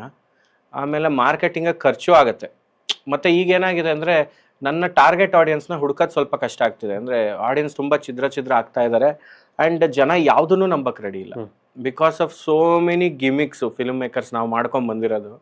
ಜನಕ್ಕೆ ಒಬ್ಬ ಜೆನ್ಯೂನ್ ಆಗಿ ಆಡಿಯನ್ಸ್ ಥಿಯೇಟರ್ ಮುಂದೆ ಚೆನ್ನಾಗಿದೆ ಸಿನಿಮಾ ಅಂದ್ರೆ ಆಡಿಯನ್ಸ್ನು ನಂಬ್ತಾ ಇಲ್ಲ. Over the period of time ಹೆಂಗಾಯ್ತು ಗೊತ್ತಾ, ಮೊದಲು ಜನ ವಿಶ್ವಾಸನ ಕಳ್ಕೊತಾ ಬಂದ್ರು. ಒಂದಿಷ್ಟು ಜನ ಪತ್ರಿಕೆ ಮೇಲೆ ವಿಶ್ವಾಸ ಕಳ್ಕೊಂಡ್ರು, ಒಂದಿಷ್ಟು ಜನ ಟಿವಿ ರಿವ್ಯೂವರ್ಸ್ ಮೇಲೆ ವಿಶ್ವಾಸ ಕಳ್ಕೊಂಡ್ರು, ಒಂದಿಷ್ಟು ಜನ ಯೂಟ್ಯೂಬರ್ಸ್ ಮೇಲೆ ವಿಶ್ವಾಸ ಕಳ್ಕೊಂಡ್ರು. ಅದಾದ್ಮೇಲೆ ಸ್ಟಾರ್ಸ್ ಯಾವ್ದಾದ್ರು ಸಿನಿಮಾ ಚೆನ್ನಾಗಿದೆ ಅಂದ್ರೆ ವಿಶ್ವಾಸ ಕಳ್ಕೊಂಡ್ರು. ಸ್ನೇಹಿತರೆ ಇರ್ತಾರೆ ಸಿನಿಮಾಲಿ, ಅದಕ್ಕೆ ಚೆನ್ನಾಗಿದೆ ಅಂತ ಹೇಳ್ತಾ ಇದಾರೆ, ರಿಯಲ್ ಆಗಿ ಚೆನ್ನಾಗಿರಲ್ಲ. ಆಮೇಲೆ ಈಗ ಆಡಿಯನ್ಸ್ದು ಕೆಲವು ಟೈಮ್ ಫೇಕ್ ಆಗಿ ಕೆಲವುದೆಲ್ಲ ಜನ ಕನ್ಸಿ, ಈಗ ಆಡಿಯನ್ಸ್ ಹೇಳೋದು ವಿಶ್ವಾಸ ಕಳ್ಕೊತಾ ಇರೋದ್ರಿಂದ ಹೆಂಗೆ ನಾನು ಕರೆಕ್ಟ್ ಆಡಿಯನ್ಸ್ಗೆ ಮುಟ್ಟೋದು? ಹೌದು, ನನ್ನ ಸಿನಿಮಾ ಚೆನ್ನಾಗಿದೆ, ಜೆನ್ಯೂನ್ ಆಗಿ ಜನನು ಚೆನ್ನಾಗಿದೆ ಅಂತಿದ್ದಾರೆ, ಬಟ್ ನಾನು ಅದನ್ನ ವಿಡಿಯೋ ರೆಕಾರ್ಡ್ ಮಾಡೇ ಬಿಡ್ತಾ ಇದ್ದೀನಿ. ಇನ್ನೊಂದು ಯಾವ್ದೋ ಮೂವಿ ಮೇಕರು ಫೇಕ್ ಆಗಿ ಆಡಿಯನ್ಸ್ ಅನ್ನು ಕರೆಸಿ ಫೇಕ್ ಒಂದು ರಿಯಾಕ್ಷನ್ಸ್ ತಗೊಂಡು ಅವರು ಬಿಡ್ತಾ ಇದಾರೆ. ಈಗ ನೋಡೋ ಆಡಿಯನ್ಸ್ಗೆ ಎರಡು ಫೇಕ್ ಅನಿಸ್ತಾ ಇದೆ. ಈಗ ಅವನನ್ನ ಹೆಂಗ್ ಈ ಸಿನಿಮಾದೊಳಗೆ ಕರ್ಕೊಂಬ, ಅದು ತುಂಬಾ ಟಾಸ್ಕ್ ಅದು. ಆಮೇಲೆ ನನ್ನ ರೈಟ್ ಆಡಿಯನ್ಸ್ ಯಾರು, ಅವ್ರು ಎಲ್ಲಿದ್ದಾರೆ, ಯಾವ ಸ್ಕ್ರೀನ್ಸ್ ಅಲ್ಲಿ ಎಷ್ಟು, ಅಂದ್ರೆ ಈಗ ನಾನು ಯಾವ ತರದ್ದ ಒಂದು ಶೋಕೇಸಿಂಗ್ ಮಾಡಿದ್ರೆ, ನಾನು ಕೋರ್ಮಂಗ್ಲಾ ಸೈಡ್ ನನ್ನ ಮೂವಿನ ಶೋಕೇಸ್ ಮಾಡ್ತಾ ಇದ್ದೀನಿ, ಒಂದು ಎಷ್ಟು % ಕನ್ನಡ ಆಡಿಯನ್ಸ್ ಇದಾರೆ ಅಲ್ಲಿ, ಎಷ್ಟು ಮೂವಿ ಗ್ರೋವರ್ಸ್ ಇದಾರೆ, ಯಾವ ವೀಕಲ್ಲಿ ರಿಲೀಸ್ ಮಾಡ್ತಾ ಇದ್ದೀನಿ, ಆ ವೀಕ್ ಹಿಂದೆ ಮುಂದೆ ನನಗೆ ವಿಂಡೋ ಎಷ್ಟಿದೆ ಅಂತ. ಈಗ ಪ್ರೀವಿಯಸ್ ವೀಕ್ ಯಾವ್ದೋ ನಮ್ಗೆ ಗೊತ್ತಿರಲ್ಲ, ಎಂತ ಪ್ರಾಬ್ಲಮ್ಸ್ ಆಗುತ್ತೆ ಯೋಚನೆ ಮಾಡಿ. ಈಗ ಎಕ್ಸಾಂಪಲ್ ಬ್ಲಿಂಕ್ ರಿಲೀಸ್ ಆಗುವಾಗ ನಮ್ ಜೊತೆ ಕರಟಕ ದಮನಕ ಮತ್ತೆ ರಂಗನಾಯಕ ಇತ್ತು, ಶಿವರಾತ್ರಿ ರಿಲೀಸ್ ಇತ್ತು. ನಮ್ಗೆ ಪ್ರಾಬ್ಲಮ್ ಏನಾಯ್ತಂದ್ರೆ, ನಾವು ಅದಕ್ಕಿಂತ ಮುಂದೆ ಹೋಗೋಣ ಅನ್ಕೊಂಡ್ವಿ. ಮುಂದೆ ಹೋದ್ರೆ ನೆಕ್ಸ್ಟ್ ವೀಕು ಜಾಕಿ ರಿಲೀಸ್ ಇತ್ತು. ದೇವರಾಣೆಗೂ ಜಾಕಿ ರಿಲೀಸ್ ಇದ್ದಾಗ ನಮ್ಮ ಮೂವಿಗೆ ಯಾರು ಬರಲ್ಲ, ಬಿಕಾಸ್ ಅಪ್ಪುಗೆ ಹ್ಯೂಜ್ ಫ್ಯಾನ್ ಬೇಸ್ ಇದೆ. ಅಂಡ್ ಅವರ ನೆನಪಿಗೋಸ್ಕರ ಮತ್ತೆ ಆ ಸಿನಿಮಾನ ರಿವಿಸಿಟ್ ಮಾಡಕ್ಕೆ ಹೈಯೆಸ್ಟ್ ಆಡಿಯನ್ಸ್ ಹೋಗ್ತಾರೆ ಆ ಸಿನಿಮಾಗೆ. ಅಂಡ್ ಸೋಷಿಯಲ್ ಮೀಡಿಯಾ ತುಂಬಾ ಅದೇ ಇರುತ್ತೆ, ಸೊ ದಟ್ ನಮ್ಮ ಸಿನಿಮಾ ಬಗ್ಗೆ ಮಾತುಗಳಾಗಲ್ಲ. ಈಗ ಕರಟಕ ದಮನಕನು ಬಿಗ್ ಸ್ಟಾರ್, ಅದು multi starrer film. Prabhudeva sir ಇದಾರೆ, ಆಮೇಲೆ ಶಿವಣ್ಣ ಸರ್ ಇದಾರೆ, ಜೊತೆಗೆ ಭಟ್ರು ಸಿನಿಮಾ, ಅಂದ್ರೆ ಒಂದು ಒಳ್ಳೆ ಕಾಂಬಿನೇಷನ್. ಈ ಕಡೆ ಗುರುಪ್ರಸಾದ್ ಸರ್ ಜಗ್ಗೇಶ್ ಅವ್ರದ್ದು ಲಾಂಗ್ ಟರ್ಮ್ ಆದ್ಮೇಲೆ ಒಂದು ಕಾಂಬಿನೇಷನ್ ಇರೋ ಮೂವಿ. ನಮ್ಗೆ ಏನಾದ್ರು ಮುಂದೆ ಹೋದ್ರೂ ಭಯ, ಹಿಂದೆನೂ ಆಗಲ್ಲ ರಿಲೀಸ್. ಯಾಕಂದ್ರೆ ಪ್ರೀವಿಯಸ್ ವೀಕ್ ಅಂತೂ 14 ಸಿನಿಮಾ ಒಟ್ಟೊಟ್ಟಿಗೆ ರಿಲೀಸ್ ಆಗ್ಬಿಟ್ಟಿತ್ತು. ಈಗ ಏನಂದ್ರೆ ಕರಟಕ ದಮನಕ ಜೊತೆಗೆ ದೊಡ್ಡ ಫಿಲಮ್ ಅಂತ ಯಾರು ಬರಲ್ಲ, ಹೆದರ್ಕೋತಾರೆ. ಹಂಗಾಗಿ ಒಳ್ಳೆ ಪಾಯಿಂಟ್, ಅಟ್ಲೀಸ್ಟ್ ಆ ಟೈಮ್ ಬಂದ್ರೆ ಅಂತ. ಅದಕ್ಕಿಂತ ಮುಂದೆ ಹೋಗ್ಬಿಟ್ರೆ IPL, ಅದಕ್ಕಿಂತ ಮುಂದೆ ಹೋದ್ರೆ ಎಲೆಕ್ಷನ್ಸ್. ನಮ್ಗೆ ಏನಾಗ್ತಿತ್ತು, ಅದಕ್ಕಿಂತ ಮುಂದೆ ಹೋದ್ರೆ ನಾವು ಮತ್ತೆ ಒಂದು 4 months ಕಾಯ್ಬೇಕು ರಿಲೀಸ್ಗೆ. ಹಿಂಗೆ ಟಫ್ ಟೈಮಲ್ಲಿ ರಿಲೀಸ್ ಮಾಡಿದ್ವಿ. ಏನೋ ನಮ್ಮ ಅದೃಷ್ಟವಶಾತ್ ಆ 2 ಮೂವೀಸ್ಗೆ ಸ್ವಲ್ಪ ಆಡಿಯನ್ಸ್ ಮಿಡ್ ರಿವ್ಯೂಸ್ ಕೊಟ್ರು, ಈ ಸಿನಿಮಾಗೆ ಸ್ವಲ್ಪ ಗುಡ್ ರಿವ್ಯೂಸ್ ಬಂತು.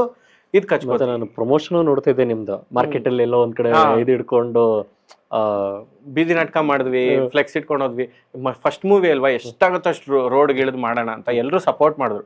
ಓವರ್ ಆಲ್ ಟೀಮ್, ನನ್ಗೆ ಪ್ಲಸ್ ಪಾಯಿಂಟ್ ಏನಂದ್ರೆ ನಮ್ಮ ಟೀಮ್ ನನ್ನ ಕೋರ್ ಟೀಮ್ ಇದ್ದಾರೆ, ನಮ್ಮ ಹುಡುಗರು, ನನ್ನ ಭರತ, ಸಂಜೀವ, ಜೀವನ್, ತೇಜೇಶ್, ಆಮೇಲೆ ಇನ್ನೊಂದಿಷ್ಟು ಜನ ಹುಡುಗರು ಅವರದೆಲ್ಲ ಏಜು ಎಲ್ಲ ನಮ್ಮ ಫ್ರೆಂಡ್ಸ್. ಅವ್ರ ವಿಡಿಯೋದಲ್ಲಿ ಮಾಡಿದ್ದಾರೆ ಲೀಡ್ ಕ್ಯಾರೆಕ್ಟರ್ಸ್ ಆಗಿ ನನ್ನ ವಿಡಿಯೋ ಮೂವಿಯಲ್ಲಿ. ಅವರೆಲ್ಲ ಆಕ್ಟರ್ಸ್, ಬಟ್ ಅವರು ಜೊತೆಗೆ ಒಂದು ಟೀಮ್ ಆಗಿ ನಿಂತ್ಕೊಂಡು ಡೈರೆಕ್ಷನ್ ಕೆಲಸಗಳು ಮಾಡಿದ್ದಾರೆ, ಪ್ರೊಡಕ್ಷನ್ ಕೆಲಸಗಳು ಮಾಡಿದ್ದಾರೆ. ಬ್ಲಿಂಕ್ ಮಾಡುವಾಗಂತೂ ನಮಗೆ ಸ್ಪೆಸಿಫಿಕ್ ಆರ್ಟ್ ಡಿಪಾರ್ಟ್ಮೆಂಟ್ ಅಂತ ಆಗಲಿ, ಪ್ರೊಡಕ್ಷನ್ಗೆ ಫುಡ್ಗೆ ಒಂದು ಡಿಪಾರ್ಟ್ಮೆಂಟ್ ಇಲ್ಲ, ಎಲ್ಲರೂ ಸೇರ್ಕೊಂಡು ಮಾಡಿದ್ದು ನಾವು. ಒಂದು ರಂಗಭೂಮಿ ಕೆಲಸ ಹೆಂಗೆ ಮಾಡ್ತೀವಿ ಹಂಗೇನೆ. ನಮ್ಮ ಸ್ನೇಹಿತರು ಅವರೆಲ್ಲ ಆ್ಯಕ್ಟಿಂಗ್ ಆಂಬಿಷನ್ ಇಟ್ಕೊಂಡು ಆ್ಯಕ್ಟಿಂಗ್ ಕಲ್ತು ಬಂದವರು ಅಡುಗೆ ಮಾಡಿ ಎಲ್ಲರಿಗೂ ಅಡುಗೆ ಬಡಿಸಿದ್ದಾರೆ. ನನಗೆ ಅದನ್ನ ನಾವು ಮರೆಯಲ್ಲ. ಅಂದರೆ ಅಂಥವ್ರು ಇರೋದ್ರಿಂದ ಮೂವಿನ ನಾವು ನಿಲ್ಸೋದಕ್ಕೆ, ಅಷ್ಟು ಜನ ಒಗ್ಗಟ್ಟಾಗಿ ಬಂದಿದ್ದಕ್ಕೆ ಸಾಧ್ಯ ಆಯಿತು. ಒಬ್ಬರೇ ನಿಂತ್ಕೊಂಡು ಬಾಯ್ ಬಡ್ಕೊಂಡಿದ್ರೆ ವರ್ಕೌಟ್ ಆಗ್ತಿರ್ಲಿಲ್ಲ. ಮೇ ಬಿ ಅದೊಂದು ಕಲೆಕ್ಟಿವ್ ಎನರ್ಜಿ ಇತ್ತಲ್ಲ. PR ನೀವುಗಳೇ ಆಗಿದ್ದೀರಿ, ನಾವೇ PR ಮಾಡಿದ್ದು. ನಾವು ಆಮೇಲೆ ಎಲ್ಲರದು ಪ್ಲಾನಿಂಗ್ ಚೆನ್ನಾಗಿ ಆಗ್ತಿತ್ತು, ಡಿಸ್ಕಷನ್ ಮಾಡ್ತಿದ್ವಿ ಎಲ್ಲ. ನಾವಂದ್ರೆ ಈ ವೀಕ್ಗೆ ಬಿಟ್ರೆ ಹೆಂಗೆ, ಎಷ್ಟು ಜನ ಆಡಿಯನ್ಸನ್ನು ಕನ್ವರ್ಟ್ ಮಾಡ್ಬೋದು, ಓಕೆ ನಮ್ಮ ರಂಗಭೂಮಿಯಿಂದ ಎಷ್ಟು ಜನನ ಥಿಯೇಟ್ರ್ ಕರಿಬೋದು, ಈ ಥರ ಏನೇನೋ ಪ್ಲಾನಿಂಗ್ ಮಾಡ್ತಾ ಇದ್ವಿ. ದೊಡ್ಡ ಮಟ್ಟದಲ್ಲೂ ಆ ಸ್ಟ್ರಾಟಜೀಸ್ ವರ್ಕ್ ಆಗುತ್ತೆ. ಈಗ ನಿಮ್ಮ ಸಿನಿಮಾದ ಯಾವ ಬೈಟ್ನ ನಾನು ಸೋಷಿಯಲ್ ಮೀಡಿಯಲ್ಲಿ ಸರ್ಫೇಸ್ ಮಾಡಿದ್ರೆ ಯಾವ ಥರ ಜನ ಅದಕ್ಕೆ ರಿಯಾಕ್ಟ್ ಮಾಡ್ತಾರೆ. ಈಗ ಎಕ್ಸಾಂಪಲ್ ದುರಂದರಲ್ಲಿ ಅವನು ರೆಹಮಾನ್ ಡಕಾ ಇದ್ದದ್ದು ಡ್ಯಾನ್ಸ್ ವಿಡಿಯೋ, ಅವ್ರು ಪ್ರಾಪರಾಗಿ ಪ್ಲೇಸ್ ಮಾಡಿದ್ರು, ಅದನ್ನ ಕರೆಕ್ಟಾಗಿ ಪ್ಲೇಸ್ ಮಾಡಿದ್ರು, ಅದು ಸೆನ್ಸೇಷನ್ ಆಗೋ ಥರ ಕ್ರಿಯೇಟ್ ಮಾಡಿದ್ರು. ಥ್ರೂ ದಟ್ ತುಂಬ ಆಡಿಯನ್ಸ್ ಆ ಮೂವಿಗೆ ಬಂದ್ರು. ಅಲ್ಲಿ ತನಕ ದುರಂತರ ಅನ್ನೋ ಕಾನ್ಸೆಪ್ಟ್ ಗೊತ್ತಿರಲಿಲ್ಲ. ಅಂಡ್ ಅವರು ಬೇಕು ಅಂತ ಲೋಕಿ ಪ್ರಮೋಷನ್ ಮಾಡಿದ್ರು, ಲೋಕಿ ಮಾರ್ಕೆಟಿಂಗ್ ಅಂತ ಕರಿತೀವಿ. ಅಂದ್ರೆ ಫಿಲಮ್ ರಿಲೀಸ್ ಬಿಫೋರ್ ತುಂಬಾ ಆ ಸಿನಿಮಾ ಬಗ್ಗೆ ಸರ್ಫೇಸ್ ಮಾಡಲ್ಲ, ಜಸ್ಟ್ ಪ್ರೈಮರಿ ಟೀಸರ್ಸು, ಟ್ರೈಲರ್ಸು, ಸಾಂಗ್ಸು. ಅದು ಬಿಟ್ಟು ಮಾಸ್ ಇಂಟರ್ವ್ಯೂಸು, ಎಲ್ಲ ಚಾನಲ್ಸ್ಗೆ ಹೋಗಿ ಕೂತ್ಕೊಳ್ಳೋದು ಮಾಡ್ತಿರಲ್ಲ, ಆದಷ್ಟು ಕಟ್ ಆಫ್ ಮಾಡ್ತಾರೆ. ಆಮೇಲೆ ಸಿನಿಮಾದ ಎಷ್ಟೋ ವಿಜುವಲ್ಸ್ನ ಹೊರಗಡೆ ಬಿಡಲ್ಲ. ಈಗ ಟಾಕ್ಸಿಕಲ್ಲು ನೋಡಿ ತುಂಬಾ ಕಮ್ಮಿ ಬಿಡ್ತಾ ಇದ್ದಾರೆ, ಇನ್ಫಾರ್ಮೇಶನ್ ತುಂಬಾ ಹೈಡ್ ಮಾಡಕ್ ಟ್ರೈ ಮಾಡೋದು. ಯಾವತ್ತು ಅಂದ್ರೆ ಮನುಷ್ಯನ್ ಮೆಂಟಾಲಿಟಿಲಿ ನಮ್ಗೊಂದು 6 ಬಾಗ್ಲಿರೋ ಒಂದು ಯಾವ್ದೋ ಮನೆಗೆ ಹೋದ್ವಿ, ಅದ್ರಲ್ಲಿ ಒಂದು ಬಾಗ್ಲಿಗೆ ಬೀಗ ಹಾಕಿದ್ದಾರೆ, ಓನರ್ ಹೇಳ್ತಾನೆ ಅದು ತೆಗಿಯಲ್ಲ ಅಂತ. ಈಗ ನನ್ನ ಕ್ಯೂರಿಯಾಸಿಟಿ ಏನಕ್ಕೆ ತೆಗಿತಿಲ್ಲ, ಅಲ್ಲಿ ಏನಿದೆ ಮನುಷ್ಯನ್ ಮೆಂಟಾಲಿಟಿ. ಈಗ ನಮ್ಗೆ ಈಗ ಯಾವ್ದೋ ಒಂದು ಸಾಂಗ್ ಬಿಟ್ರು, ಉಪೇಂದ್ರ ಅವರು UIV ಟ್ರೈಲರ್ ಟೀಸರ್ ಬಿಡ್ತೀನಿ ಅಂದ್ಬಿಟ್ಟು ಬ್ಲಾಂಕ್ ಸ್ಕ್ರೀನ್ ಬಿಟ್ಬಿಟ್ರು, ಬರೀ ಆಡಿಯೋ. ಏನೋ ಮಾಡಿದಾರಲ್ಲ, ಏನಿರ್ಬೋದು ಪ್ಲಾನಿಂಗ್ ಅಲ್ವಾ, ಎಷ್ಟು ಚೆನ್ನಾಗಿ ಸ್ಟ್ರಾಟಜಿ ಮಾಡಿ ಅವರು ಮಾಡಿದ್ರು, ಅವ್ರಿಗೆ ಎಷ್ಟು ಚೆನ್ನಾಗಿ ಸ್ಟ್ರಾಟಜೀಸ್ ಇಟ್ಕೊಂಡಿದ್ರು ಅವರು. ಹಂಗೆ ಅದು ಮಾರ್ಕೆಟಿಂಗ್ ತುಂಬಾ ಇಂಪಾರ್ಟೆಂಟ್. ನನ್ನ USP ಏನು, ನನ್ನ ಕಥೆದು, ನನ್ನ ಆಡಿಯನ್ಸ್ ಯಾರು, ಯಾವ ಆಡಿಯನ್ಸ್ಗೆ ನಾನು ಏನನ್ನು ಸರ್ಫೇಸ್ ಮಾಡಬೇಕು ಸೋಷಿಯಲ್ ಮೀಡಿಯಲ್ಲಿ, ಅದು ಸಖತ್ ಪ್ಲಾನಿಂಗ್ ಮಾಡ್ಬೇಕು ಅನ್ಸುತ್ತೆ. ಅದಕ್ಕೆ ಒಳ್ಳೆ ಟೀಮ್ ಇದ್ರೆ, ಮಾರ್ಕೆಟಿಂಗ್ ಟೀಮ್ ತುಂಬಾ ಚೆನ್ನಾಗಿ ಮಾಡ್ಬೋದು. ಸಿನಿಮಾದಲ್ಲಿ PR ವರ್ಕ್ ಮಾಡಬೇಕಾದ್ರೆ ಎದುರಾಗುವಂಥ ಸಮಸ್ಯೆ ಅಂದ್ರೆ ನಾವು ಅನ್ಕೊಂಡಿರೋದೇ ಒಂದು, ಆಗೋದೇ ಇನ್ನೊಂದು, ರಿವರ್ಸ್ ಆಗೋ ಸಾಧ್ಯತೆ ಇರುತ್ತೆ. ನಾನು ಇವತ್ತು ಬೆಳಗ್ಗೆ ನಾನು ಅಮೆರಿಕನ್ದ ಅವಾಗಲೇ ಕೋಟ್ ಮಾಡಿದ್ನಲ್ಲ, ಅವ್ರದ್ದು ಯಾವುದೋ ಪಾಡ್ಕಾಸ್ಟಲ್ಲಿ ಅವ್ರು ಹೇಳ್ತಿದ್ರು, ತಲಾಶ್ ಮೂವಿ ಅವರು PR ಮಾಡುವಾಗ ಥ್ರಿಲ್ಲರ್ ಅಂತ PR ಮಾಡಿದ್ದಾರೆ, ಇದೊಂದು ಥ್ರಿಲ್ಲರ್ ಮೂವಿ ಅಂತ. ಬಟ್ ಒಳಗೆ ಬಂದ್ರೆ ಸೂಪರ್ ನ್ಯಾಚುರಲ್ ಥ್ರಿಲ್ಲರ್, ಅದ್ರಲ್ಲಿ ದೆವ್ವ ಇದೆ ಕ್ಲೈಮ್ಯಾಕ್ಸ್ ಅಲ್ಲಿ. ಬಂದು ನೋಡಿದ ಒಂದಿಷ್ಟು ಆಡಿಯನ್ಸ್ಗೆ ಅದು ಉಲ್ಟಾ ಹೊಡೆದ್ಬಿಟ್ಟಿದೆ, ದೆವ್ವ ಹಾಕುರು ಕ್ಲೈಮ್ಯಾಕ್ಸ್ ಅಲ್ಲಿ. ಅವ್ರು ಅಂತಿದ್ರು, ನಾನು ಅದನ್ನ ಇಫ್ ಇನ್ ಕೇಸ್ ನಾನು ಅದನ್ನ ಸೂಪರ್ ನ್ಯಾಚುರಲ್ ಥ್ರಿಲ್ಲರ್ ಅಂತಾನೆ ಪ್ರಮೋಟ್ ಮಾಡಿದ್ರೆ ಪ್ರಾಬಬ್ಲಿ ಪಾಸಿಟಿವ್ ಇಂಪ್ಯಾಕ್ಟ್ ಬರ್ತಿತ್ತೇನೋ ಜನರ ಕಡೆ. ಕೆಲವು ಟೈಮ್ ನಾನೀಗೇನಂದ್ರೆ ನಾನು ಪ್ರಾಮಿಸ್ ಮಾಡ್ತಾ ಇದ್ದೀನ ಇದು ಆಕ್ಷನ್ ಫಿಲಮು, ಅದನ್ನೇ ಡೆಲಿವರ್ ಮಾಡ್ಬೇಕು. ನಾನು ಟ್ರೈಲರ್ಗೆ ಚೆನ್ನಾಗಿ ಕಾಣಿಸುತ್ತೆ ಅಂತ ಆಕ್ಷನ್ ಶಾರ್ಟ್ಸ್ನೆಲ್ಲ ಇಟ್ಬಿಟ್ಟು ಸಿನಿಮಾಲ್ ಒಂದೇ ಒಂದು ಫೈಟ್ ಇದ್ರೆ ಏನೋ ಹೇಳ್ಬಿಟ್ಟು ಏನೋ ಕೊಡ್ತಾರಲ್ಲ ಅಂತ. ಈಗ ನಾನು ಊಟಕ್ಕೆ ಬಂದ್ರು ಯಾವುದೋ ಒಂದು ಹೋಟೆಲ್ಗೆ, ಅಲ್ಲಿ ಏನೋ ಒಂದು ತುಂಬಾ ಚೆನ್ನಾಗಿ ಮಾಡ್ತಾರೆ ಅಂತ ಬಂದಿರ್ತೀನಿ, ಅವತ್ತು ಅವ್ನು ಅದನ್ನೇ ಮಾಡಿದಿಲ್ಲ, ಬೇರೆ ಕೇಸರಿ ಬಾತ್ ತಗೊಂಡು ಹೋಗು ನೀನು ಅಂತ ಕೊಡಕ್ಕಾಗತ್ತಾ? ಹಂಗಾಗಲ್ಲ. ನಾನು ಬಿಸಿಬೇಳೆ ಬಾತ್ಗೆ ಬಂದಿದ್ದೀನಿ, ನೀನು ಅದನ್ನೇ ಸರ್ವ್ ಮಾಡಬೇಕು. ಇಲ್ಲ ನೀನು ಹೊರಗಡೆ ಇರೋ ಪೋಸ್ಟರ್ ಕಿತ್ತಾಕು, ಫೇಮಸ್ ಬಿಸಿಬೇಳೆ ಬಾತ್ ಸೆಂಟರ್ ಅನ್ನೋದು ಕಿತ್ತಾಕು. ಯಾವ್ದೋ ಒಂದು ಮೈಸೂರು ಮಸಾಲೆ ದೋಸೆಗೆ ಅದಕ್ಕೆ ಬಂದಿರ್ತೀವಿ ನಾವು, ಅಲ್ಲಿ ಬಂದು ನಂಗೆ ಇಡ್ಲಿ ಕೊಡು ಅಂತ ಕೇಳಕ್ಕಾಗಲ್ಲ. ಹಂಗಾಗಿ ಆಡಿಯನ್ಸ್ಗೆ ನಾನು ಪ್ರಾಮಿಸ್ ಮಾಡ್ತಾ ಇದ್ದೀನಿ, ಓಕೆ ನಾನು ಇದ್ರಲ್ಲಿ ನಿನಗೆ ಎಂಟರ್ಟೈನ್ಮೆಂಟ್ ಮಾಡ್ತೀನಿ, ಇಲ್ಲ ಇದ್ರಲ್ಲಿ ನಿನಗೆ ಕನ್ಫ್ಯೂಷನ್ಸ್ ಕ್ರಿಯೇಟ್ ಮಾಡ್ತೀನಿ, ನಿಂಗೆ ಒಳ್ಳೆ ತಲೆಗೆ ಹುಳ ಬಿಡ್ತೀನಿ, ಮೈಂಡ್ ಬೆಂಡಿಂಗ್ ಮಾಡ್ತೀನಿ ಇದು ಸಿನಿಮಾ, ಇಲ್ಲ ಇದು ನಿನಗೆ ಎಂಡ್ ಟು ಎಂಡ್ ಎಮೋಷನ್ಸು ಹತ್ಕೊಂಡು ಹೋಗ್ತೀಯ ಥಿಯೇಟ್ರಿನವ್ರಿಗೆ. ನಾನು ಅದನ್ನ ಪ್ರಾಮಿಸ್ ಮಾಡಿದ್ರೆ ಅದನ್ನ ಡೆಲಿವರ್ ಮಾಡಿಬಿಟ್ರೆ ಹೆವಿ ಸ್ಯಾಟಿಸ್ಫೈ ಆಗ್ತಾರೆ ಜನ. ಇಲ್ಲಿ ನಾವೇನು ಮಾಡ್ತೀವಿ ಗೊತ್ತಾ, ನಮಗೆ ತುಂಬ ಭಯಗಳಿದೆ ಈಗ. ಯಾಕಂದರೆ ಹೆಂಗೆ ಜನ ಹಿಂಗೆ ತೊಗೋತಾರೆ, ಬೆಸ್ಟ್ ಶಾರ್ಟ್ಸ್ ಹಾಕೋಣ, ನಾವು ಬೆಸ್ಟ್ ಶಾರ್ಟ್ಸ್ ಹಾಕಕ್ಕೆ ಟ್ರೈ ಮಾಡ್ತಿದ್ದೀವಿ, ಸ್ಟೋರಿಗೆ ಹೆಲ್ಪ್ ಆಗೋ ಶಾರ್ಟ್ಸ್ ಆಗ್ತಿಲ್ಲ. ಅಂದರೆ ಇದನ್ನ ನೋಡ್ಕೊಂಡು ಥಿಯೇಟ್ರಿಗೆ ಬರೋ ಜನಕ್ಕೆ ಏನು ನಾವು ಕೊಡಬೇಕು ಅಂತಿದೀವಿ ಅದನ್ನ ಮಾಡ್ತಿಲ್ಲ. ಅದು ಸ್ವಲ್ಪ ಬ್ಯಾಕ್ ಫೈರ್ ಆಗ್ತಿದೆ ಎಷ್ಟೊಂದು ಟ್ರೈಲರ್ಸಲ್ಲಿ. ನಾನು ಎಷ್ಟೊಂದು ಟ್ರೈಲರ್ಸ್ ನೋಡ್ತೀನಿ, ಟ್ರೈಲರ್ ನಂಗೆ ಸಖತ್ ಇಷ್ಟ ಆಗಿರುತ್ತೆ, ಒಳಗೆ ಬಂದು ನೋಡಿದ್ರೆ ಬೇರೆ ಸ್ಟೋರಿ ಇರುತ್ತೆ. ಅದು ಓಕೆ ಇವ್ರು ಯಾಕೆ ಹಿಂಗೆ ಪ್ರಾಮಿಸ್ ಮಾಡಿದ್ರು ಅಂತ ಅನ್ಸಿದೆ. ನಾವು ಆ ತಪ್ಪು ಮಾಡ್ಬಾರ್ದು, ನನಗೂ ಅದಿದೆ, ನಾವು ಮಾಡ್ಬಿಡ್ತೀವಿ ಗೊತ್ತಾಗುತ್ತೆ, ಮನುಷ್ಯರಾಗಿರೋದ್ರಿಂದ ತಪ್ಪುಗಳಾಗತ್ತೆ. ಹಂಗಾಗಿ ನೆಕ್ಸ್ಟಿಂದ ಆದಷ್ಟು ಅದನ್ನೆಲ್ಲ ಅರ್ಥ ಮಾಡಿಕೊಂಡು ಬೆಟರಾಗಿ ಕನ್ಸ್ಟ್ರಕ್ಟ್ ಮಾಡ್ಬೇಕು. ಈ ಅಣ್ಣವರಿಂದ ಹಿಡಿದು ಅಥವಾ ಹಿಂದಿನ ಡೈರೆಕ್ಟ್ರು ಪುಟ್ಟಣ್ಣ ಕಡಗಾಲ್ ಅವರಿಂದ ಹಿಡಿದು ಇಲ್ಲಿವರೆಗೂ ನೀವು ನೋಡ್ತಾ ಹೋದರೆ ಕನ್ನಡದ ಏಳಿಗೆ ಅಥವಾ ಕನ್ನಡದಲ್ಲಿ ಸಿನಿಮಾ ಈ ರೀತಿ ಬರಬೇಕು ಅಂತ ಕೇಳಿದ್ರೆ ತುಂಬ ದೊಡ್ಡ ತಪಸ್ಸು ನಡೆದಿದೆ ಇವರೆಲ್ಲರಲ್ಲೂ ಕೂಡ. ಇತ್ತೀಚೆಗೆ ನಿಮ್ಮ ಆ, ಇಷ್ಟವಾದಂಥ ಡೈರೆಕ್ಟ್ರ್ ಯಾರು, ಅಥವಾ ಈ ವ್ಯಕ್ತಿಯಿಂದ ನಾನು ಇಷ್ಟು ಕಲಿತೆ ಅನ್ನೋಂಥವ್ರು ಯಾರು? ನನಗೆ ತುಂಬ ಜನ ಇದ್ದಾರೆ ಇನ್ಫ್ಲುಯೆನ್ಸ್ ಮಾಡಿದವರು. ನಾನು ತುಂಬ ಸಿನಿಮಾನ ತುಂಬ ಪ್ರೀತಿಸಿದ್ದು ಅಥವಾ ಸಿನಿಮಾದೊಳಗೆ ಇರೋ ಆಯಾಮಗಳು ಬೇರೆ ಬೇರೆ ಇರುತ್ತೆ ಅಂತ ಅರ್ಥ ಮಾಡಿಸಿದ್ದು ಪುಟ್ಟಣ್ಣ ಕಣಗಾಲ್ ಅವರು. ನನಗೆ ಇನಿಷಿಯಲಿ ನನಗೆ ತುಂಬ ಅವರ ಸಿನಿಮಾಗಳು ಇನ್ಫ್ಲುಯೆನ್ಸ್ ಮಾಡಿತ್ತು. ಅವರ ರಂಗನಾಯಕಿ ಸಿನಿಮಾ ನಾನು ಚಿಕ್ಕ ವಯಸ್ಸಲ್ಲಿ ನೋಡಿದಾಗ ನನಗೆ ಅರ್ಥನೇ ಆಗಿಲ್ಲ ಅದು ಸಿನಿಮಾ ಕಾನ್ಸೆಪ್ಟು, ಬಟ್ ಕಾಡ್ತಿತ್ತು ಆ ಸಿನಿಮಾ. ಅದರಲ್ಲಿ ಪೇಂಟಿಂಗಲ್ಲಿ ಅವಳ ಒಂದು ಚಿತ್ರಿಕೆ ನಶಿಸಿ ಹೋಗುತ್ತೆ, ಅದಕ್ಕೆ ನೀರು ಬಿದ್ದು ಬಿದ್ದು ಬಿದ್ದು ಬಿದ್ದು ಮರೆಯಾಗುತ್ತೆ. ಅದಕ್ಕೆ ಆ ಇಮೇಜ್ ತಲೆಯಲ್ಲೇ ಕೂತ್ಕೊಂಡ್ಬಿಟ್ಟಿತ್ತು. ಆಮೇಲೆ ಆ ಏರೋಪ್ಲೈನ್ನ ಸೀನ್ ತಲೆಯಲ್ಲೇ ಕೂತ್ಕೊಂಡ್ಬಿಟ್ಟಿತ್ತು. ನಂಗೆ ಒಂದಿಷ್ಟು ಸೀಕ್ವೆನ್ಸ್ಗಳು ಹಂಗೆ ತಲೆಯಲ್ಲಿ ಕೂತ್ಕೊಂಡ್ಬಿಟ್ಟಿತ್ತು. ರಂಗನಾಯಕಿ ಆಗಿರ್ಬೋದು, ಬೆಳ್ಳಿ ಮೋಡ ಆಗಿರ್ಬೋದು, ಅದಾದಮೇಲೆ ಅವರ ನಾಗರ ಹಾವು ಆಗಿರ್ಬೋದು, ಮಸಣದ ಹೂವು ಆಗಿರ್ಬೋದು, ಆಮೇಲೆ ಎಡಕಲ್ಲು ಗುಡ್ಡದ ಮೇಲೆ, ಅವಾಗ ಅದು ನೋಡಬಾರ್ದಿತ್ತು, ಅದು band film for that age. ಒಂದಿಷ್ಟು ಸಿನಿಮಾಗಳು ಅವರು ಬಳಕೆ, ಬಣ್ಣಗಳ ಬಳಕೆ ಮತ್ತು ವುಮೆನ್ ಸೆಂಟ್ರಿಕ್ ಕಥೆಗಳನ್ನು ಅವ್ರು ಬರೀತಾ ಇದ್ದಿದ್ದು, ಅದು ಕೂಡ ಮಾಸ್ ಅಪೀಲ್ ಮಾಡ್ತಾ ಇದ್ದಿದ್ದು. ಸಾಕಷ್ಟು ಸಿನಿಮಾಗಳಲ್ಲಿ ನಾನು ಅವ್ರದ್ದು ಇನ್ಫ್ಲುಯೆನ್ಸ್ ಆಫ್ ಆರ್ಟ್, ಅವರು ನಾಟಕಗಳು ನೋಡಿರೋದಾಗಿರ್ಬೋದು ಅಥವಾ ಅವ್ರು ಹೆಂಗೆ ಅದನ್ನು ಕನ್ಸ್ಟ್ರಕ್ಟ್ ಮಾಡ್ತಿದ್ರು, ಅದು ನನಗೆ ಸಖತ್ ಇಷ್ಟ ಆಯಿತು. ಆಮೇಲೆ ಅವ್ರ ಬಗ್ಗೆ ಓದ್ಕೊಂಡೆ ಒಂದಿಷ್ಟು, ನನಗೆ ತುಂಬ ಕ್ಯೂರಿಯಾಸಿಟಿ ಬಂತು. ಆಮೇಲೆ ನನಗೆ ಒಂದಿಷ್ಟು ಸಿದ್ಧಲಿಂಗಯ್ಯ ಅವರ ಸಿನಿಮಾಗಳು ತುಂಬ ರೂಟೆಡ್ ಅನ್ಸಕ್ಕೆ ಸ್ಟಾರ್ಟ್ ಆಯಿತು. ಅವ್ರ ಸಿನಿಮಾಗಳು ನನಗೆ ಸಖತ್ ಕನೆಕ್ಟ್ ಆಯಿತು. ಅವ್ರದ್ದು ನನಗೆ ತುಂಬ ಭೂತಾಯನ ಮಗ ಅಯ್ಯೋ ನನ್ನ ಆಲ್ ಟೈಮ್ ಫೇವ್ರೆಟ್ ಫಿಲ್ಮ್ಸ್. ಎಷ್ಟು ಅದ್ಭುತವಾಗಿ ಟೆಕ್ನಿಕಲಿ ಆ ಟೈಮ್ನಲ್ಲಿ ಒಂದು ಹಾಲಿವುಡ್ ಮೂವಿಯವರು ಹೆಂಗೆ ಮೇಕಿಂಗ್ ಮಾಡೋದಕ್ಕೆ ಮಾಡ್ತಿದ್ರು, ಅದನ್ನು ವಿತ್ ವೆರಿ ಲಿಮಿಟೆಡ್ ಬಡ್ಜೆಟ್, ನಮಗೆ ಸಿಗ್ತಾ ಇದ್ದಿದ್ದು ಬಡ್ಜೆಟ್ ನಿಮ್ಗೆ ಗೊತ್ತಿದೆ, ಆ ಬಡ್ಜೆಟಲ್ಲಿ ಮಾಡಿ ಅದನ್ನು ಅಚೀವ್ ಮಾಡಿದ್ರು. ಒಂದು ಪ್ರವಾಹದ ಸೀನ್ನ ಎಷ್ಟು ಅದ್ಭುತವಾಗಿ ಅವಾಗ ಅದನ್ನ ಎಷ್ಟು ಚೆನ್ನಾಗಿ ಮಾಡಿದ್ದಾರೆ. ಆ್ಯಂಡ್ ಬುಲಕಾಟ್ ರೇಸ್ ಒಂದಿದೆ ಅದರಲ್ಲಿ, ಕಾಂತಾರದಲ್ಲಿ ಹೇಗಿದೆ ಆ ಥರದೊಂದು ರೇಸ್ ತುಂಬ ಚೆನ್ನಾಗಿ ಮಾಡಿದ್ದಾರೆ. ಆಮೇಲೆ 70% ಆಫ್ ದಿ ಮೂವಿ ಔಟ್ಡೋರಲ್ಲಿ ಶೂಟ್ ಮಾಡಿದ್ದಾರೆ. ತುಂಬ ಶ್ರಮಪಟ್ಟು ಸಿನಿಮಾ ಮಾಡಿದ್ದಾರೆ. ಫಿಲ್ಮ್ ಮೇಕರ್ಸಲ್ಲಿ ನನಗೆ ರಾಜೇಂದ್ರ ಸಿಂಗ್ ಬಾಬು ಅವ್ರ ಸಿನಿಮಾಗಳಾಗಿರ್ಬೋದು, ಕಾಸರವಳ್ಳಿ ಸರ್ ಸಿನಿಮಾಗಳು, ಕಾರ್ನಾಡ್ರದ್ದು ಕೆಲವು ಸಿನಿಮಾಗಳಾಗಿರ್ಬೋದು, ಸತ್ಯ ಅವರ ಸಿನಿಮಾಗಳು, ಆಮೇಲೆ ಶೇಷಾದ್ರಿ ಸರ್ದು ಒಂದಿಷ್ಟು ಪ್ಯಾರಲಲ್ ಫಿಲ್ಮ್ಸು, ಸಾಕಷ್ಟು ಇನ್ಫ್ಲುಯೆನ್ಸ್ ಇದೆ. ಅಂದರೆ ನನಗೆ ಈಗ ನೆನಪು ಬರಲ್ಲ, ಸಡನ್ನಾಗಿ ಕೇಳಿದ್ರು. ಉಪೇಂದ್ರ ಸರ್, ಶಂಕರ್ನಾಗ್ ಸರ್, ಎಲ್ಲರ ಮೂವೀಸು ನಾನು ಸಖತ್ ನೋಡಿದ್ದೀನಿ ಆಗ. ಆ್ಯಂಡ್ ಗುರುಪ್ರಸಾದ್ ಅವರು, ಭಟ್ರು, ಈಗಿನ ಫಿಲ್ಮ್ ಮೇಕರ್ಸಲ್ಲಿ ಪವನ್ ಕುಮಾರ್ ಸರ್, ಬೇರೆ ಬೇರೆ ಫಿಲ್ಮ್ ಮೇಕರ್ಸಿಂದ ಬೇರೆ ಬೇರೆದು ಕಲ್ತ್ಕೊಂಡ್ಬಂದಿದ್ದೀವಿ. ಅದರಲ್ಲಿ ಶಂಕರ್ನಾಗ್ ಅವ್ರದ್ದಂತೂ ಮಿಂಚಿನ ಓಟ ಆಗಿರ್ಬೋದು, ಅದಾದಮೇಲೆ ಅವ್ರ ಆಕ್ಸಿಡೆಂಟ್ ಆಗಿರ್ಬೋದು, ತುಂಬ ನಾನು ಕಲ್ತಿರೋ ಫಿಲ್ಮ್ಸ್ ಅವೆಲ್ಲ. ಅದನ್ನು ನೋಡಿ ನೋಡಿ ನೋಡಿ ಅದನ್ನು ಬೈಫರ್ಗೆಟ್ ಮಾಡಿ, ಒಂದು ಮುತ್ತಿನ ಕಥೆ, ಇವೆಲ್ಲನೂ ಬೈಫರ್ಗೆಟ್ ಮಾಡಿ ಕಲ್ತಿದ್ದು. ರೀಸೆಂಟ್ಲಿ ಅಂದರೆ ಒಬ್ರದ್ದು ಹೇಳಿದ್ರೆ ಇನ್ನೊಬ್ರಿಗೆ ಇದು ಮಾಡ್ದಂಗಾಗುತ್ತೆ. ಮೆಜಾರಿಟಿ ಎಲ್ಲ ಫಿಲ್ಮ್ ಮೇಕರ್ಸು ನನಗೆ ಇನ್ಫ್ಲುಯೆನ್ಸ್ ಆಗಿದೆ. ನನಗೆ ತುಂಬ ಇನ್ಫ್ಲುಯೆನ್ಸ್ ಮಾಡಿದ್ದು ಸ್ಟ್ಯಾನ್ಲಿ ಕ್ಯೂಬ್ರಿಕ್ ಅವ್ರದ್ದು ಸಿನಿಮಾಗಳು.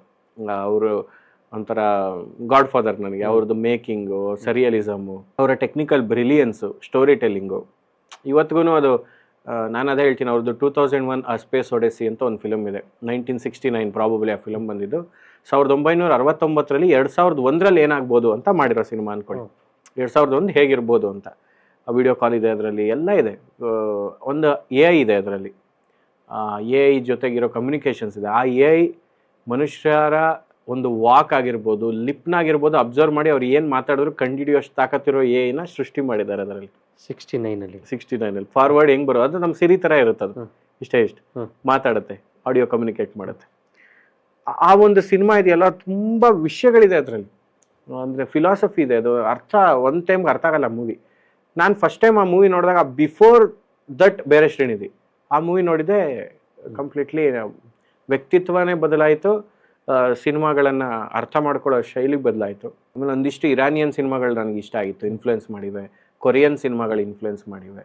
ಸಾಕಷ್ಟು ಎಲ್ಲ ಭಾಷೆಗಳು. ಮತ್ತು ಇರುವರ್ ಅಂತ ಒಂದು ಸಿನಿಮಾ ಇದೆ, ಮಣಿರತ್ನಂ ಅವರು, ಪ್ರಕಾಶ್ ರಾಜ್ ಅವರು ಮತ್ತು ಮೋಹನ್ ಲಾಲ್ ಅವರು, ಐಶ್ವರ್ಯ ರೈ ಅವರು ಮಾಡಿರೋದು, ರೆಹಮಾನ್ ಅವರು ಕಂಪೋಸ್ ಮಾಡಿರೋದು movie. One of the finest works. Mani Ratnam ಅವ್ರು ಮಾಡಿರೋದ್ರಲ್ಲಿ ಕೆರಿಯರಲ್ಲೇ ಬೆಸ್ಟ್ ಫಿಲ್ಮ್ ಇರುವರ್. ನನಗೆ ಇವತ್ತಿಗೂ ನನಗೆ ಒಂದು ಮೂವಿ ಬಗ್ಗೆ ಮಾತಾಡ್ಬೇಕು, ಒಂದು ಗಂಟೆಗಟ್ಟಲೆಗೆ ಮಾತಾಡ್ಬೋದು ಅಂದರೆ ಇರುವರ್ ನನಗೆ ಕಾಡಿದ ಸಿನಿಮಾ ಅದು.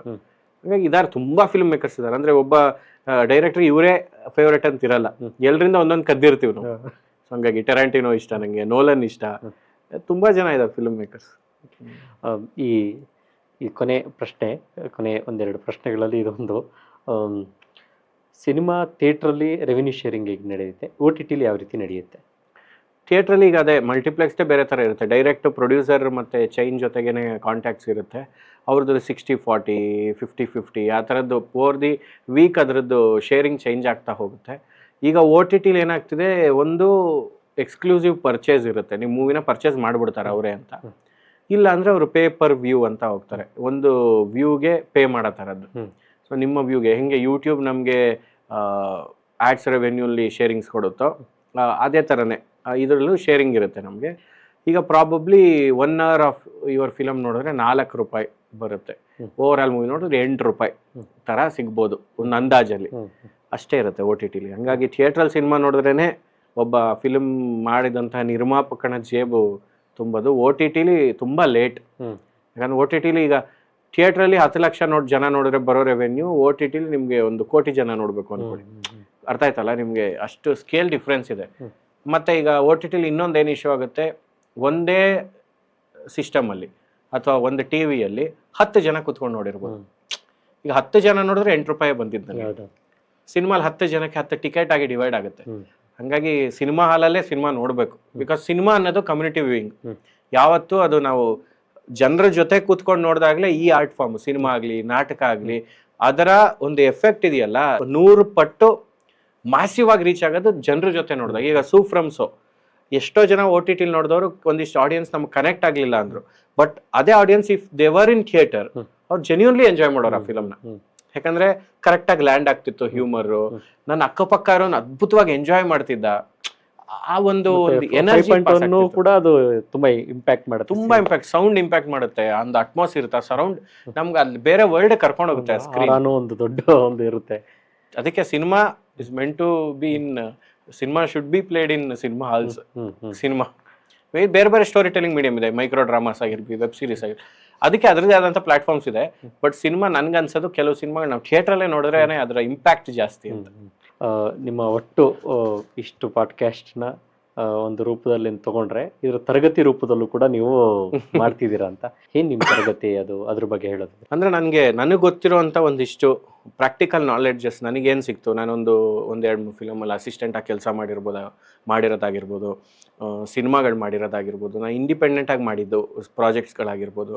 ಅದ್ರ ಜೊತೆಗೆ ನಾನು ಕಲ್ತಂಥ ಒಂದಿಷ್ಟು ಪುಸ್ತಕಗಳನ್ನು ಓದಿ ಅಥವಾ ಒಂದಿಷ್ಟು ವಿಚಾರಗಳನ್ನು, ಎಸ್ಸೆಗಳನ್ನು ಓದಿ ನೋಡಿ ನನಗೆ ಬಂದಂಥ ಒಂದಿಷ್ಟು ಮಾಹಿತಿಯನ್ನು ನನ್ನ ಫೆಲೋ ಫಿಲ್ಮ್ ಮೇಕರ್ಸ್, ನನ್ನ ಜೊತೆಗೆ ಯಾರು ಫಿಲ್ಮ್ ಮಾಡಬೇಕು ಅಂತಿದ್ದಾರೆ ಅವ್ರ ಜೊತೆಗೂ ಹಂಚ್ಕೊಂಡ್ರೆ ನಂದು ಒಂದು ಕಮ್ಯುನಿಟಿ ಬೆಳೆಯುತ್ತೆ. ಆ್ಯಂಡ್ ಇಫ್ ಇನ್ ಕೇಸ್ ಅದರಿಂದ ಅವ್ರಿಗೆ ನಾಲೆಡ್ಜ್ ಸಿಕ್ಕಿದ್ರೆ ನನಗೂ ಅದರಿಂದ ಸಂತೋಷ. ಹಾಗಾಗಿ ಅದು ನನಗೆ ಇಷ್ಟ. ಟೀಚಿಂಗ್ ನಾನು ಮುಂಚೆಯಿಂದ ಮಾಡ್ತಿದ್ದೆ, ಹಾಗಾಗಿ ಇದು ನಾನು ಬಿಡೋದು ಬೇಡ, ನನಗೇನಿದೆ ಅದನ್ನು ನಾನು ಶೇರ್ ಮಾಡೋಣ ಅಂತ. ಐ ಮೈಟ್ ಬಿ ಏನಂದರೆ ಕೆಲವೊಂದು ಅವರಿಗೆ ನಾನು ಮಾಸಿವ್ ಆಗಿ ರೀಚ್ ಔಟ್ ಮಾಡಿದ್ದೀನಿ, ನನಗೆ ಏನೇನು ಅನಿಸಿದೆ ಅದೆಲ್ಲ. ಆ್ಯಂಡ್ ನಾನು ಅಲ್ಲೂ ಹೇಳಿದ್ದೀನಿ ನಂದೇ ಕರೆಕ್ಟ್ ಅಲ್ಲ. ಯಾಕಂದರೆ ಆರ್ಟಲ್ಲಿ ಇವನೇ ಸರಿ ಇವನೇ ತಪ್ಪು ಅಂತಿಲ್ಲ. ಇದು ನಾನು ಕಂಡುಕೊಂಡಂತಹ ಸ್ಟೈಲು ಅಥವಾ ನಾನು ಕಂಡುಕೊಂಡಂತಹ ರಹಸ್ಯಗಳು. ಇನ್ನೊಬ್ಬ ಫಿಲ್ಮ್ ಮೇಕರ್ ಬೇರೆ ಥರ ಅದನ್ನು ಎಕ್ಸ್ಪ್ಲೈನ್ ಮಾಡ್ಬೋದು. ಹಾಗಾಗಿ ಗೈಡೆನ್ಸ್ ಅಷ್ಟೇ. ಫಿಲ್ಮ್ ಮೇಕಿಂಗಲ್ಲಿ ರೂಲ್ಸೇ ಇಲ್ಲ, ನಿಯಮಗಳು. ನೀನು ಹಿಂಗೆ ಫಿಲಮ್ ಮಾಡ್ಬೇಕಂತ ಇಲ್ಲ, ಹೆಂಗ್ ಬೇಕಾದ್ರೂ ಫಿಲಮ್ ಮಾಡ್ಬೋದು. ಬಟ್ ಈ ಥರ ಇದಾವಪ್ಪ ವಿಷಯಗಳು, ನೋಡು ನೀನು ಇದನ್ನ ಅರ್ಥ ಮಾಡ್ಕೊ ಅಂತ ಹೇಳ್ಬೋದು ಅಷ್ಟೇ. ಇಷ್ಟ ತನಕ ನೀವು ಕೂತಿದ್ದು ಶ್ರೀ ಸ್ಟುಡಿಯೋದಲ್ಲಿ. ಶ್ರೀ ಸ್ಟುಡಿಯೋ ಬಗ್ಗೆ ಹೇಳೋದಿದೆ. ಶ್ರೀ ಸ್ಟುಡಿಯೋ, ನೀವು ಎಸ್ಪೆಷಲಿ ನನಗೆ ಶ್ರೀ ಸ್ಟುಡಿಯೋ ಅಂದ ತಕ್ಷಣ ನಮ್ಮ ಚೈಲ್ಡ್ಹುಡ್ ಎಲ್ಲ ನೆನಪಾಗುತ್ತೆ, ಒಟ್ಟಿಗೆ ಇದ್ದಿದ್ದು. ಆ್ಯಂಡ್ ನೀವು ಬೆಳೆದು ಬಂದ ದಾರಿ ಇಲ್ಲಿ ತನಕ ಒಂದು ಇಂಡಿಪೆಂಡೆಂಟ್ ಆಗಿ ಒಂದು ದೊಡ್ಡ ಸಂಸ್ಥೆನ ಕಟ್ಟಿ ಅದನ್ನು ನಡೆಸ್ಕೊಂಡು ಹೋಗೋದಿದೆಯಲ್ಲ. ನಾವು ನೀವು ಒಂದೇ ಥರ ನಾವು ಫಿಲ್ಮ್ ಫೀಲ್ಡ್ ಆಗಿರ್ಬೋದು, ನೀವು ಈ ಫೀಲ್ಡಲ್ಲಿ ಇರ್ಬೋದು. ಬಟ್ ಇದರ ಒಂದು ಸಮಸ್ಯೆಗಳು, ಎದುರಿಸ್ಬೇಕಾದಂಥ ಸಂಕಷ್ಟಗಳು, ಫೈನಾನ್ಷಿಯಲ್ ಲಿಮಿಟೇಷನ್ಸು, ಮತ್ತು ಆ ಒಂದು ಸಂಘರ್ಷ ಇರುತ್ತಲ್ಲ ಬದುಕಿನ ಜೊತೆಗೆ. ನಾವು ಎಲ್ಲೋ ಒಂದು ಕಡೆ ಕೆಲಸ ಮಾಡೋದು ಬೇರೆ, ನಾವೊಂದು ಸಂಸ್ಥೆ ಕಟ್ಟಿ ನಾವು ಕೆಲಸ ಕೊಡೋದು ಬೇರೆ ಇರುತ್ತಲ್ಲ. ಸೊ ಅದು ನನಗೆ ಹೆಮ್ಮೆ ಅನಿಸುತ್ತೆ. ಇವತ್ತು ಈ ಸ್ಟುಡಿಯೋದಲ್ಲಿ ಇಲ್ಲಿಟ್ಟಿರೋ ಒಂದೊಂದು ಲೈಟ್ ಆಗಿರ್ಬೋದು, ಒಂದು ಟ್ರೈಪಾಡ್, ಒಂದು ಕ್ಯಾಮ್ರಾ ಮೇಲೂ ನಿಮ್ಮ ಶ್ರಮ ಇರುತ್ತೆ, ನಿಮ್ಮ ಬೆವರಿನ ಹನಿ ಇರುತ್ತಲ್ಲ, ಅದು ಖುಷಿ ಆಗುತ್ತೆ. ಅಂದರೆ ಇಷ್ಟು ದೊಡ್ಡ ಸಂಸ್ಥೆನ ಅದು ಪ್ರೈಮರಿ ಏರಿಯಾ ನಮ್ಮ ಗಾಂಧಿ ಬಜಾರ್ ಥರದ ಜಾಗದಲ್ಲೇ ತಂದು ನಿಲ್ಲಿಸಿರೋದು, ಅದು ತುಂಬ ನಾಸ್ಟಾಲ್ಜಿಕ್ ಅನಿಸುತ್ತೆ. ಆ್ಯಂಡ್ ತುಂಬ ಹೆಮ್ಮೆ ಅನಿಸುತ್ತೆ ನಮ್ಮ ಸ್ನೇಹಿತರು ಇಷ್ಟು ದೊಡ್ಡ ಸಂಸ್ಥೆ ಕಟ್ಟಿರೋದು. ಓಕೆ, ಇಷ್ಟೋ ತನಕ ನಮ್ಮ ಜೊತೆ ಈ ಪಾಡ್ಕಾಸ್ಟ್ನಲ್ಲಿ ಭಾಗವಹಿಸಿ ನಿಮ್ಮೆಲ್ಲ ವಿಚಾರಗಳನ್ನ, ಮೋಸ್ಟ್ಲಿ ನಾವು ಮಾತಾಡೋದು ತುಂಬ ಕಡಿಮೆ ಅನಿಸುತ್ತೆ, 1% ನಾವು ಮಾತಾಡಿದ್ವಿ, ಇನ್ನೂ 99% ಇದೆ. ಅವಕಾಶ ಸಿಕ್ಕಿದಾಗ ಮಾತಾಡೋಣ. ಇಷ್ಟೋ ತನಕ ನೀವು ಬಂದು ನಮ್ಮ ಪಾಡ್ಕಾಸ್ಟ್ನಲ್ಲಿ ಭಾಗವಹಿಸಿ ಎಲ್ಲರೂ ವೀಕ್ಷಕರಿಗೆ ಅಥವಾ ಫಿಲಮ್ ಮೇಕರ್ಗಳಿಗೆ ಏನು ತಲುಪಬೇಕೋ ಆ ವಿಷಯ ತಲುಪಿದೆ ಅಂತ ನಾನು ಅನ್ಕೊತಾ ಇದ್ದೀನಿ. ತುಂಬ ಧನ್ಯವಾದಗಳು. Thank you. ಮತ್ತು ಪದೇ ಸಿಗೋಣ ಅಂತ ಹೇಳ್ತಾ ಈ ಪಾಡ್ಕಾಸ್ಟ್ನ ಮುಗಿಸೋಣ. Thank you very much. ಇದು ನಮ್ಮ ಕಡೆಯಿಂದ ಒಂದು ಇದೇನಂದ್ರೆ ಥ್ಯಾಂಕ್ ಯು. ಒಳ್ಳೆ ಕತೆ ಇರುವಂತ ಪುಸ್ತಕ. Okay okay. ಕಾದಂಬರಿ. ಕಾದಂಬರಿ ಚೆನ್ನಾಗಿದೆ, ಒಂಥರ ಯುನಿಕ್ ಆಗಿದೆ. ಅದಕ್ಕೆ ಇದು ಓದಿದ್ರೆ ಒಳ್ಳೇದು ಅನ್ನಿಸ್ತು ನನಗೆ. ಖಂಡಿತ ಗೊತ್ತಿಲ್ಲ ಬಾಸ್, ಸಿಗೋಣ. ಆಯ್ತು, ಸಿಗೋಣ.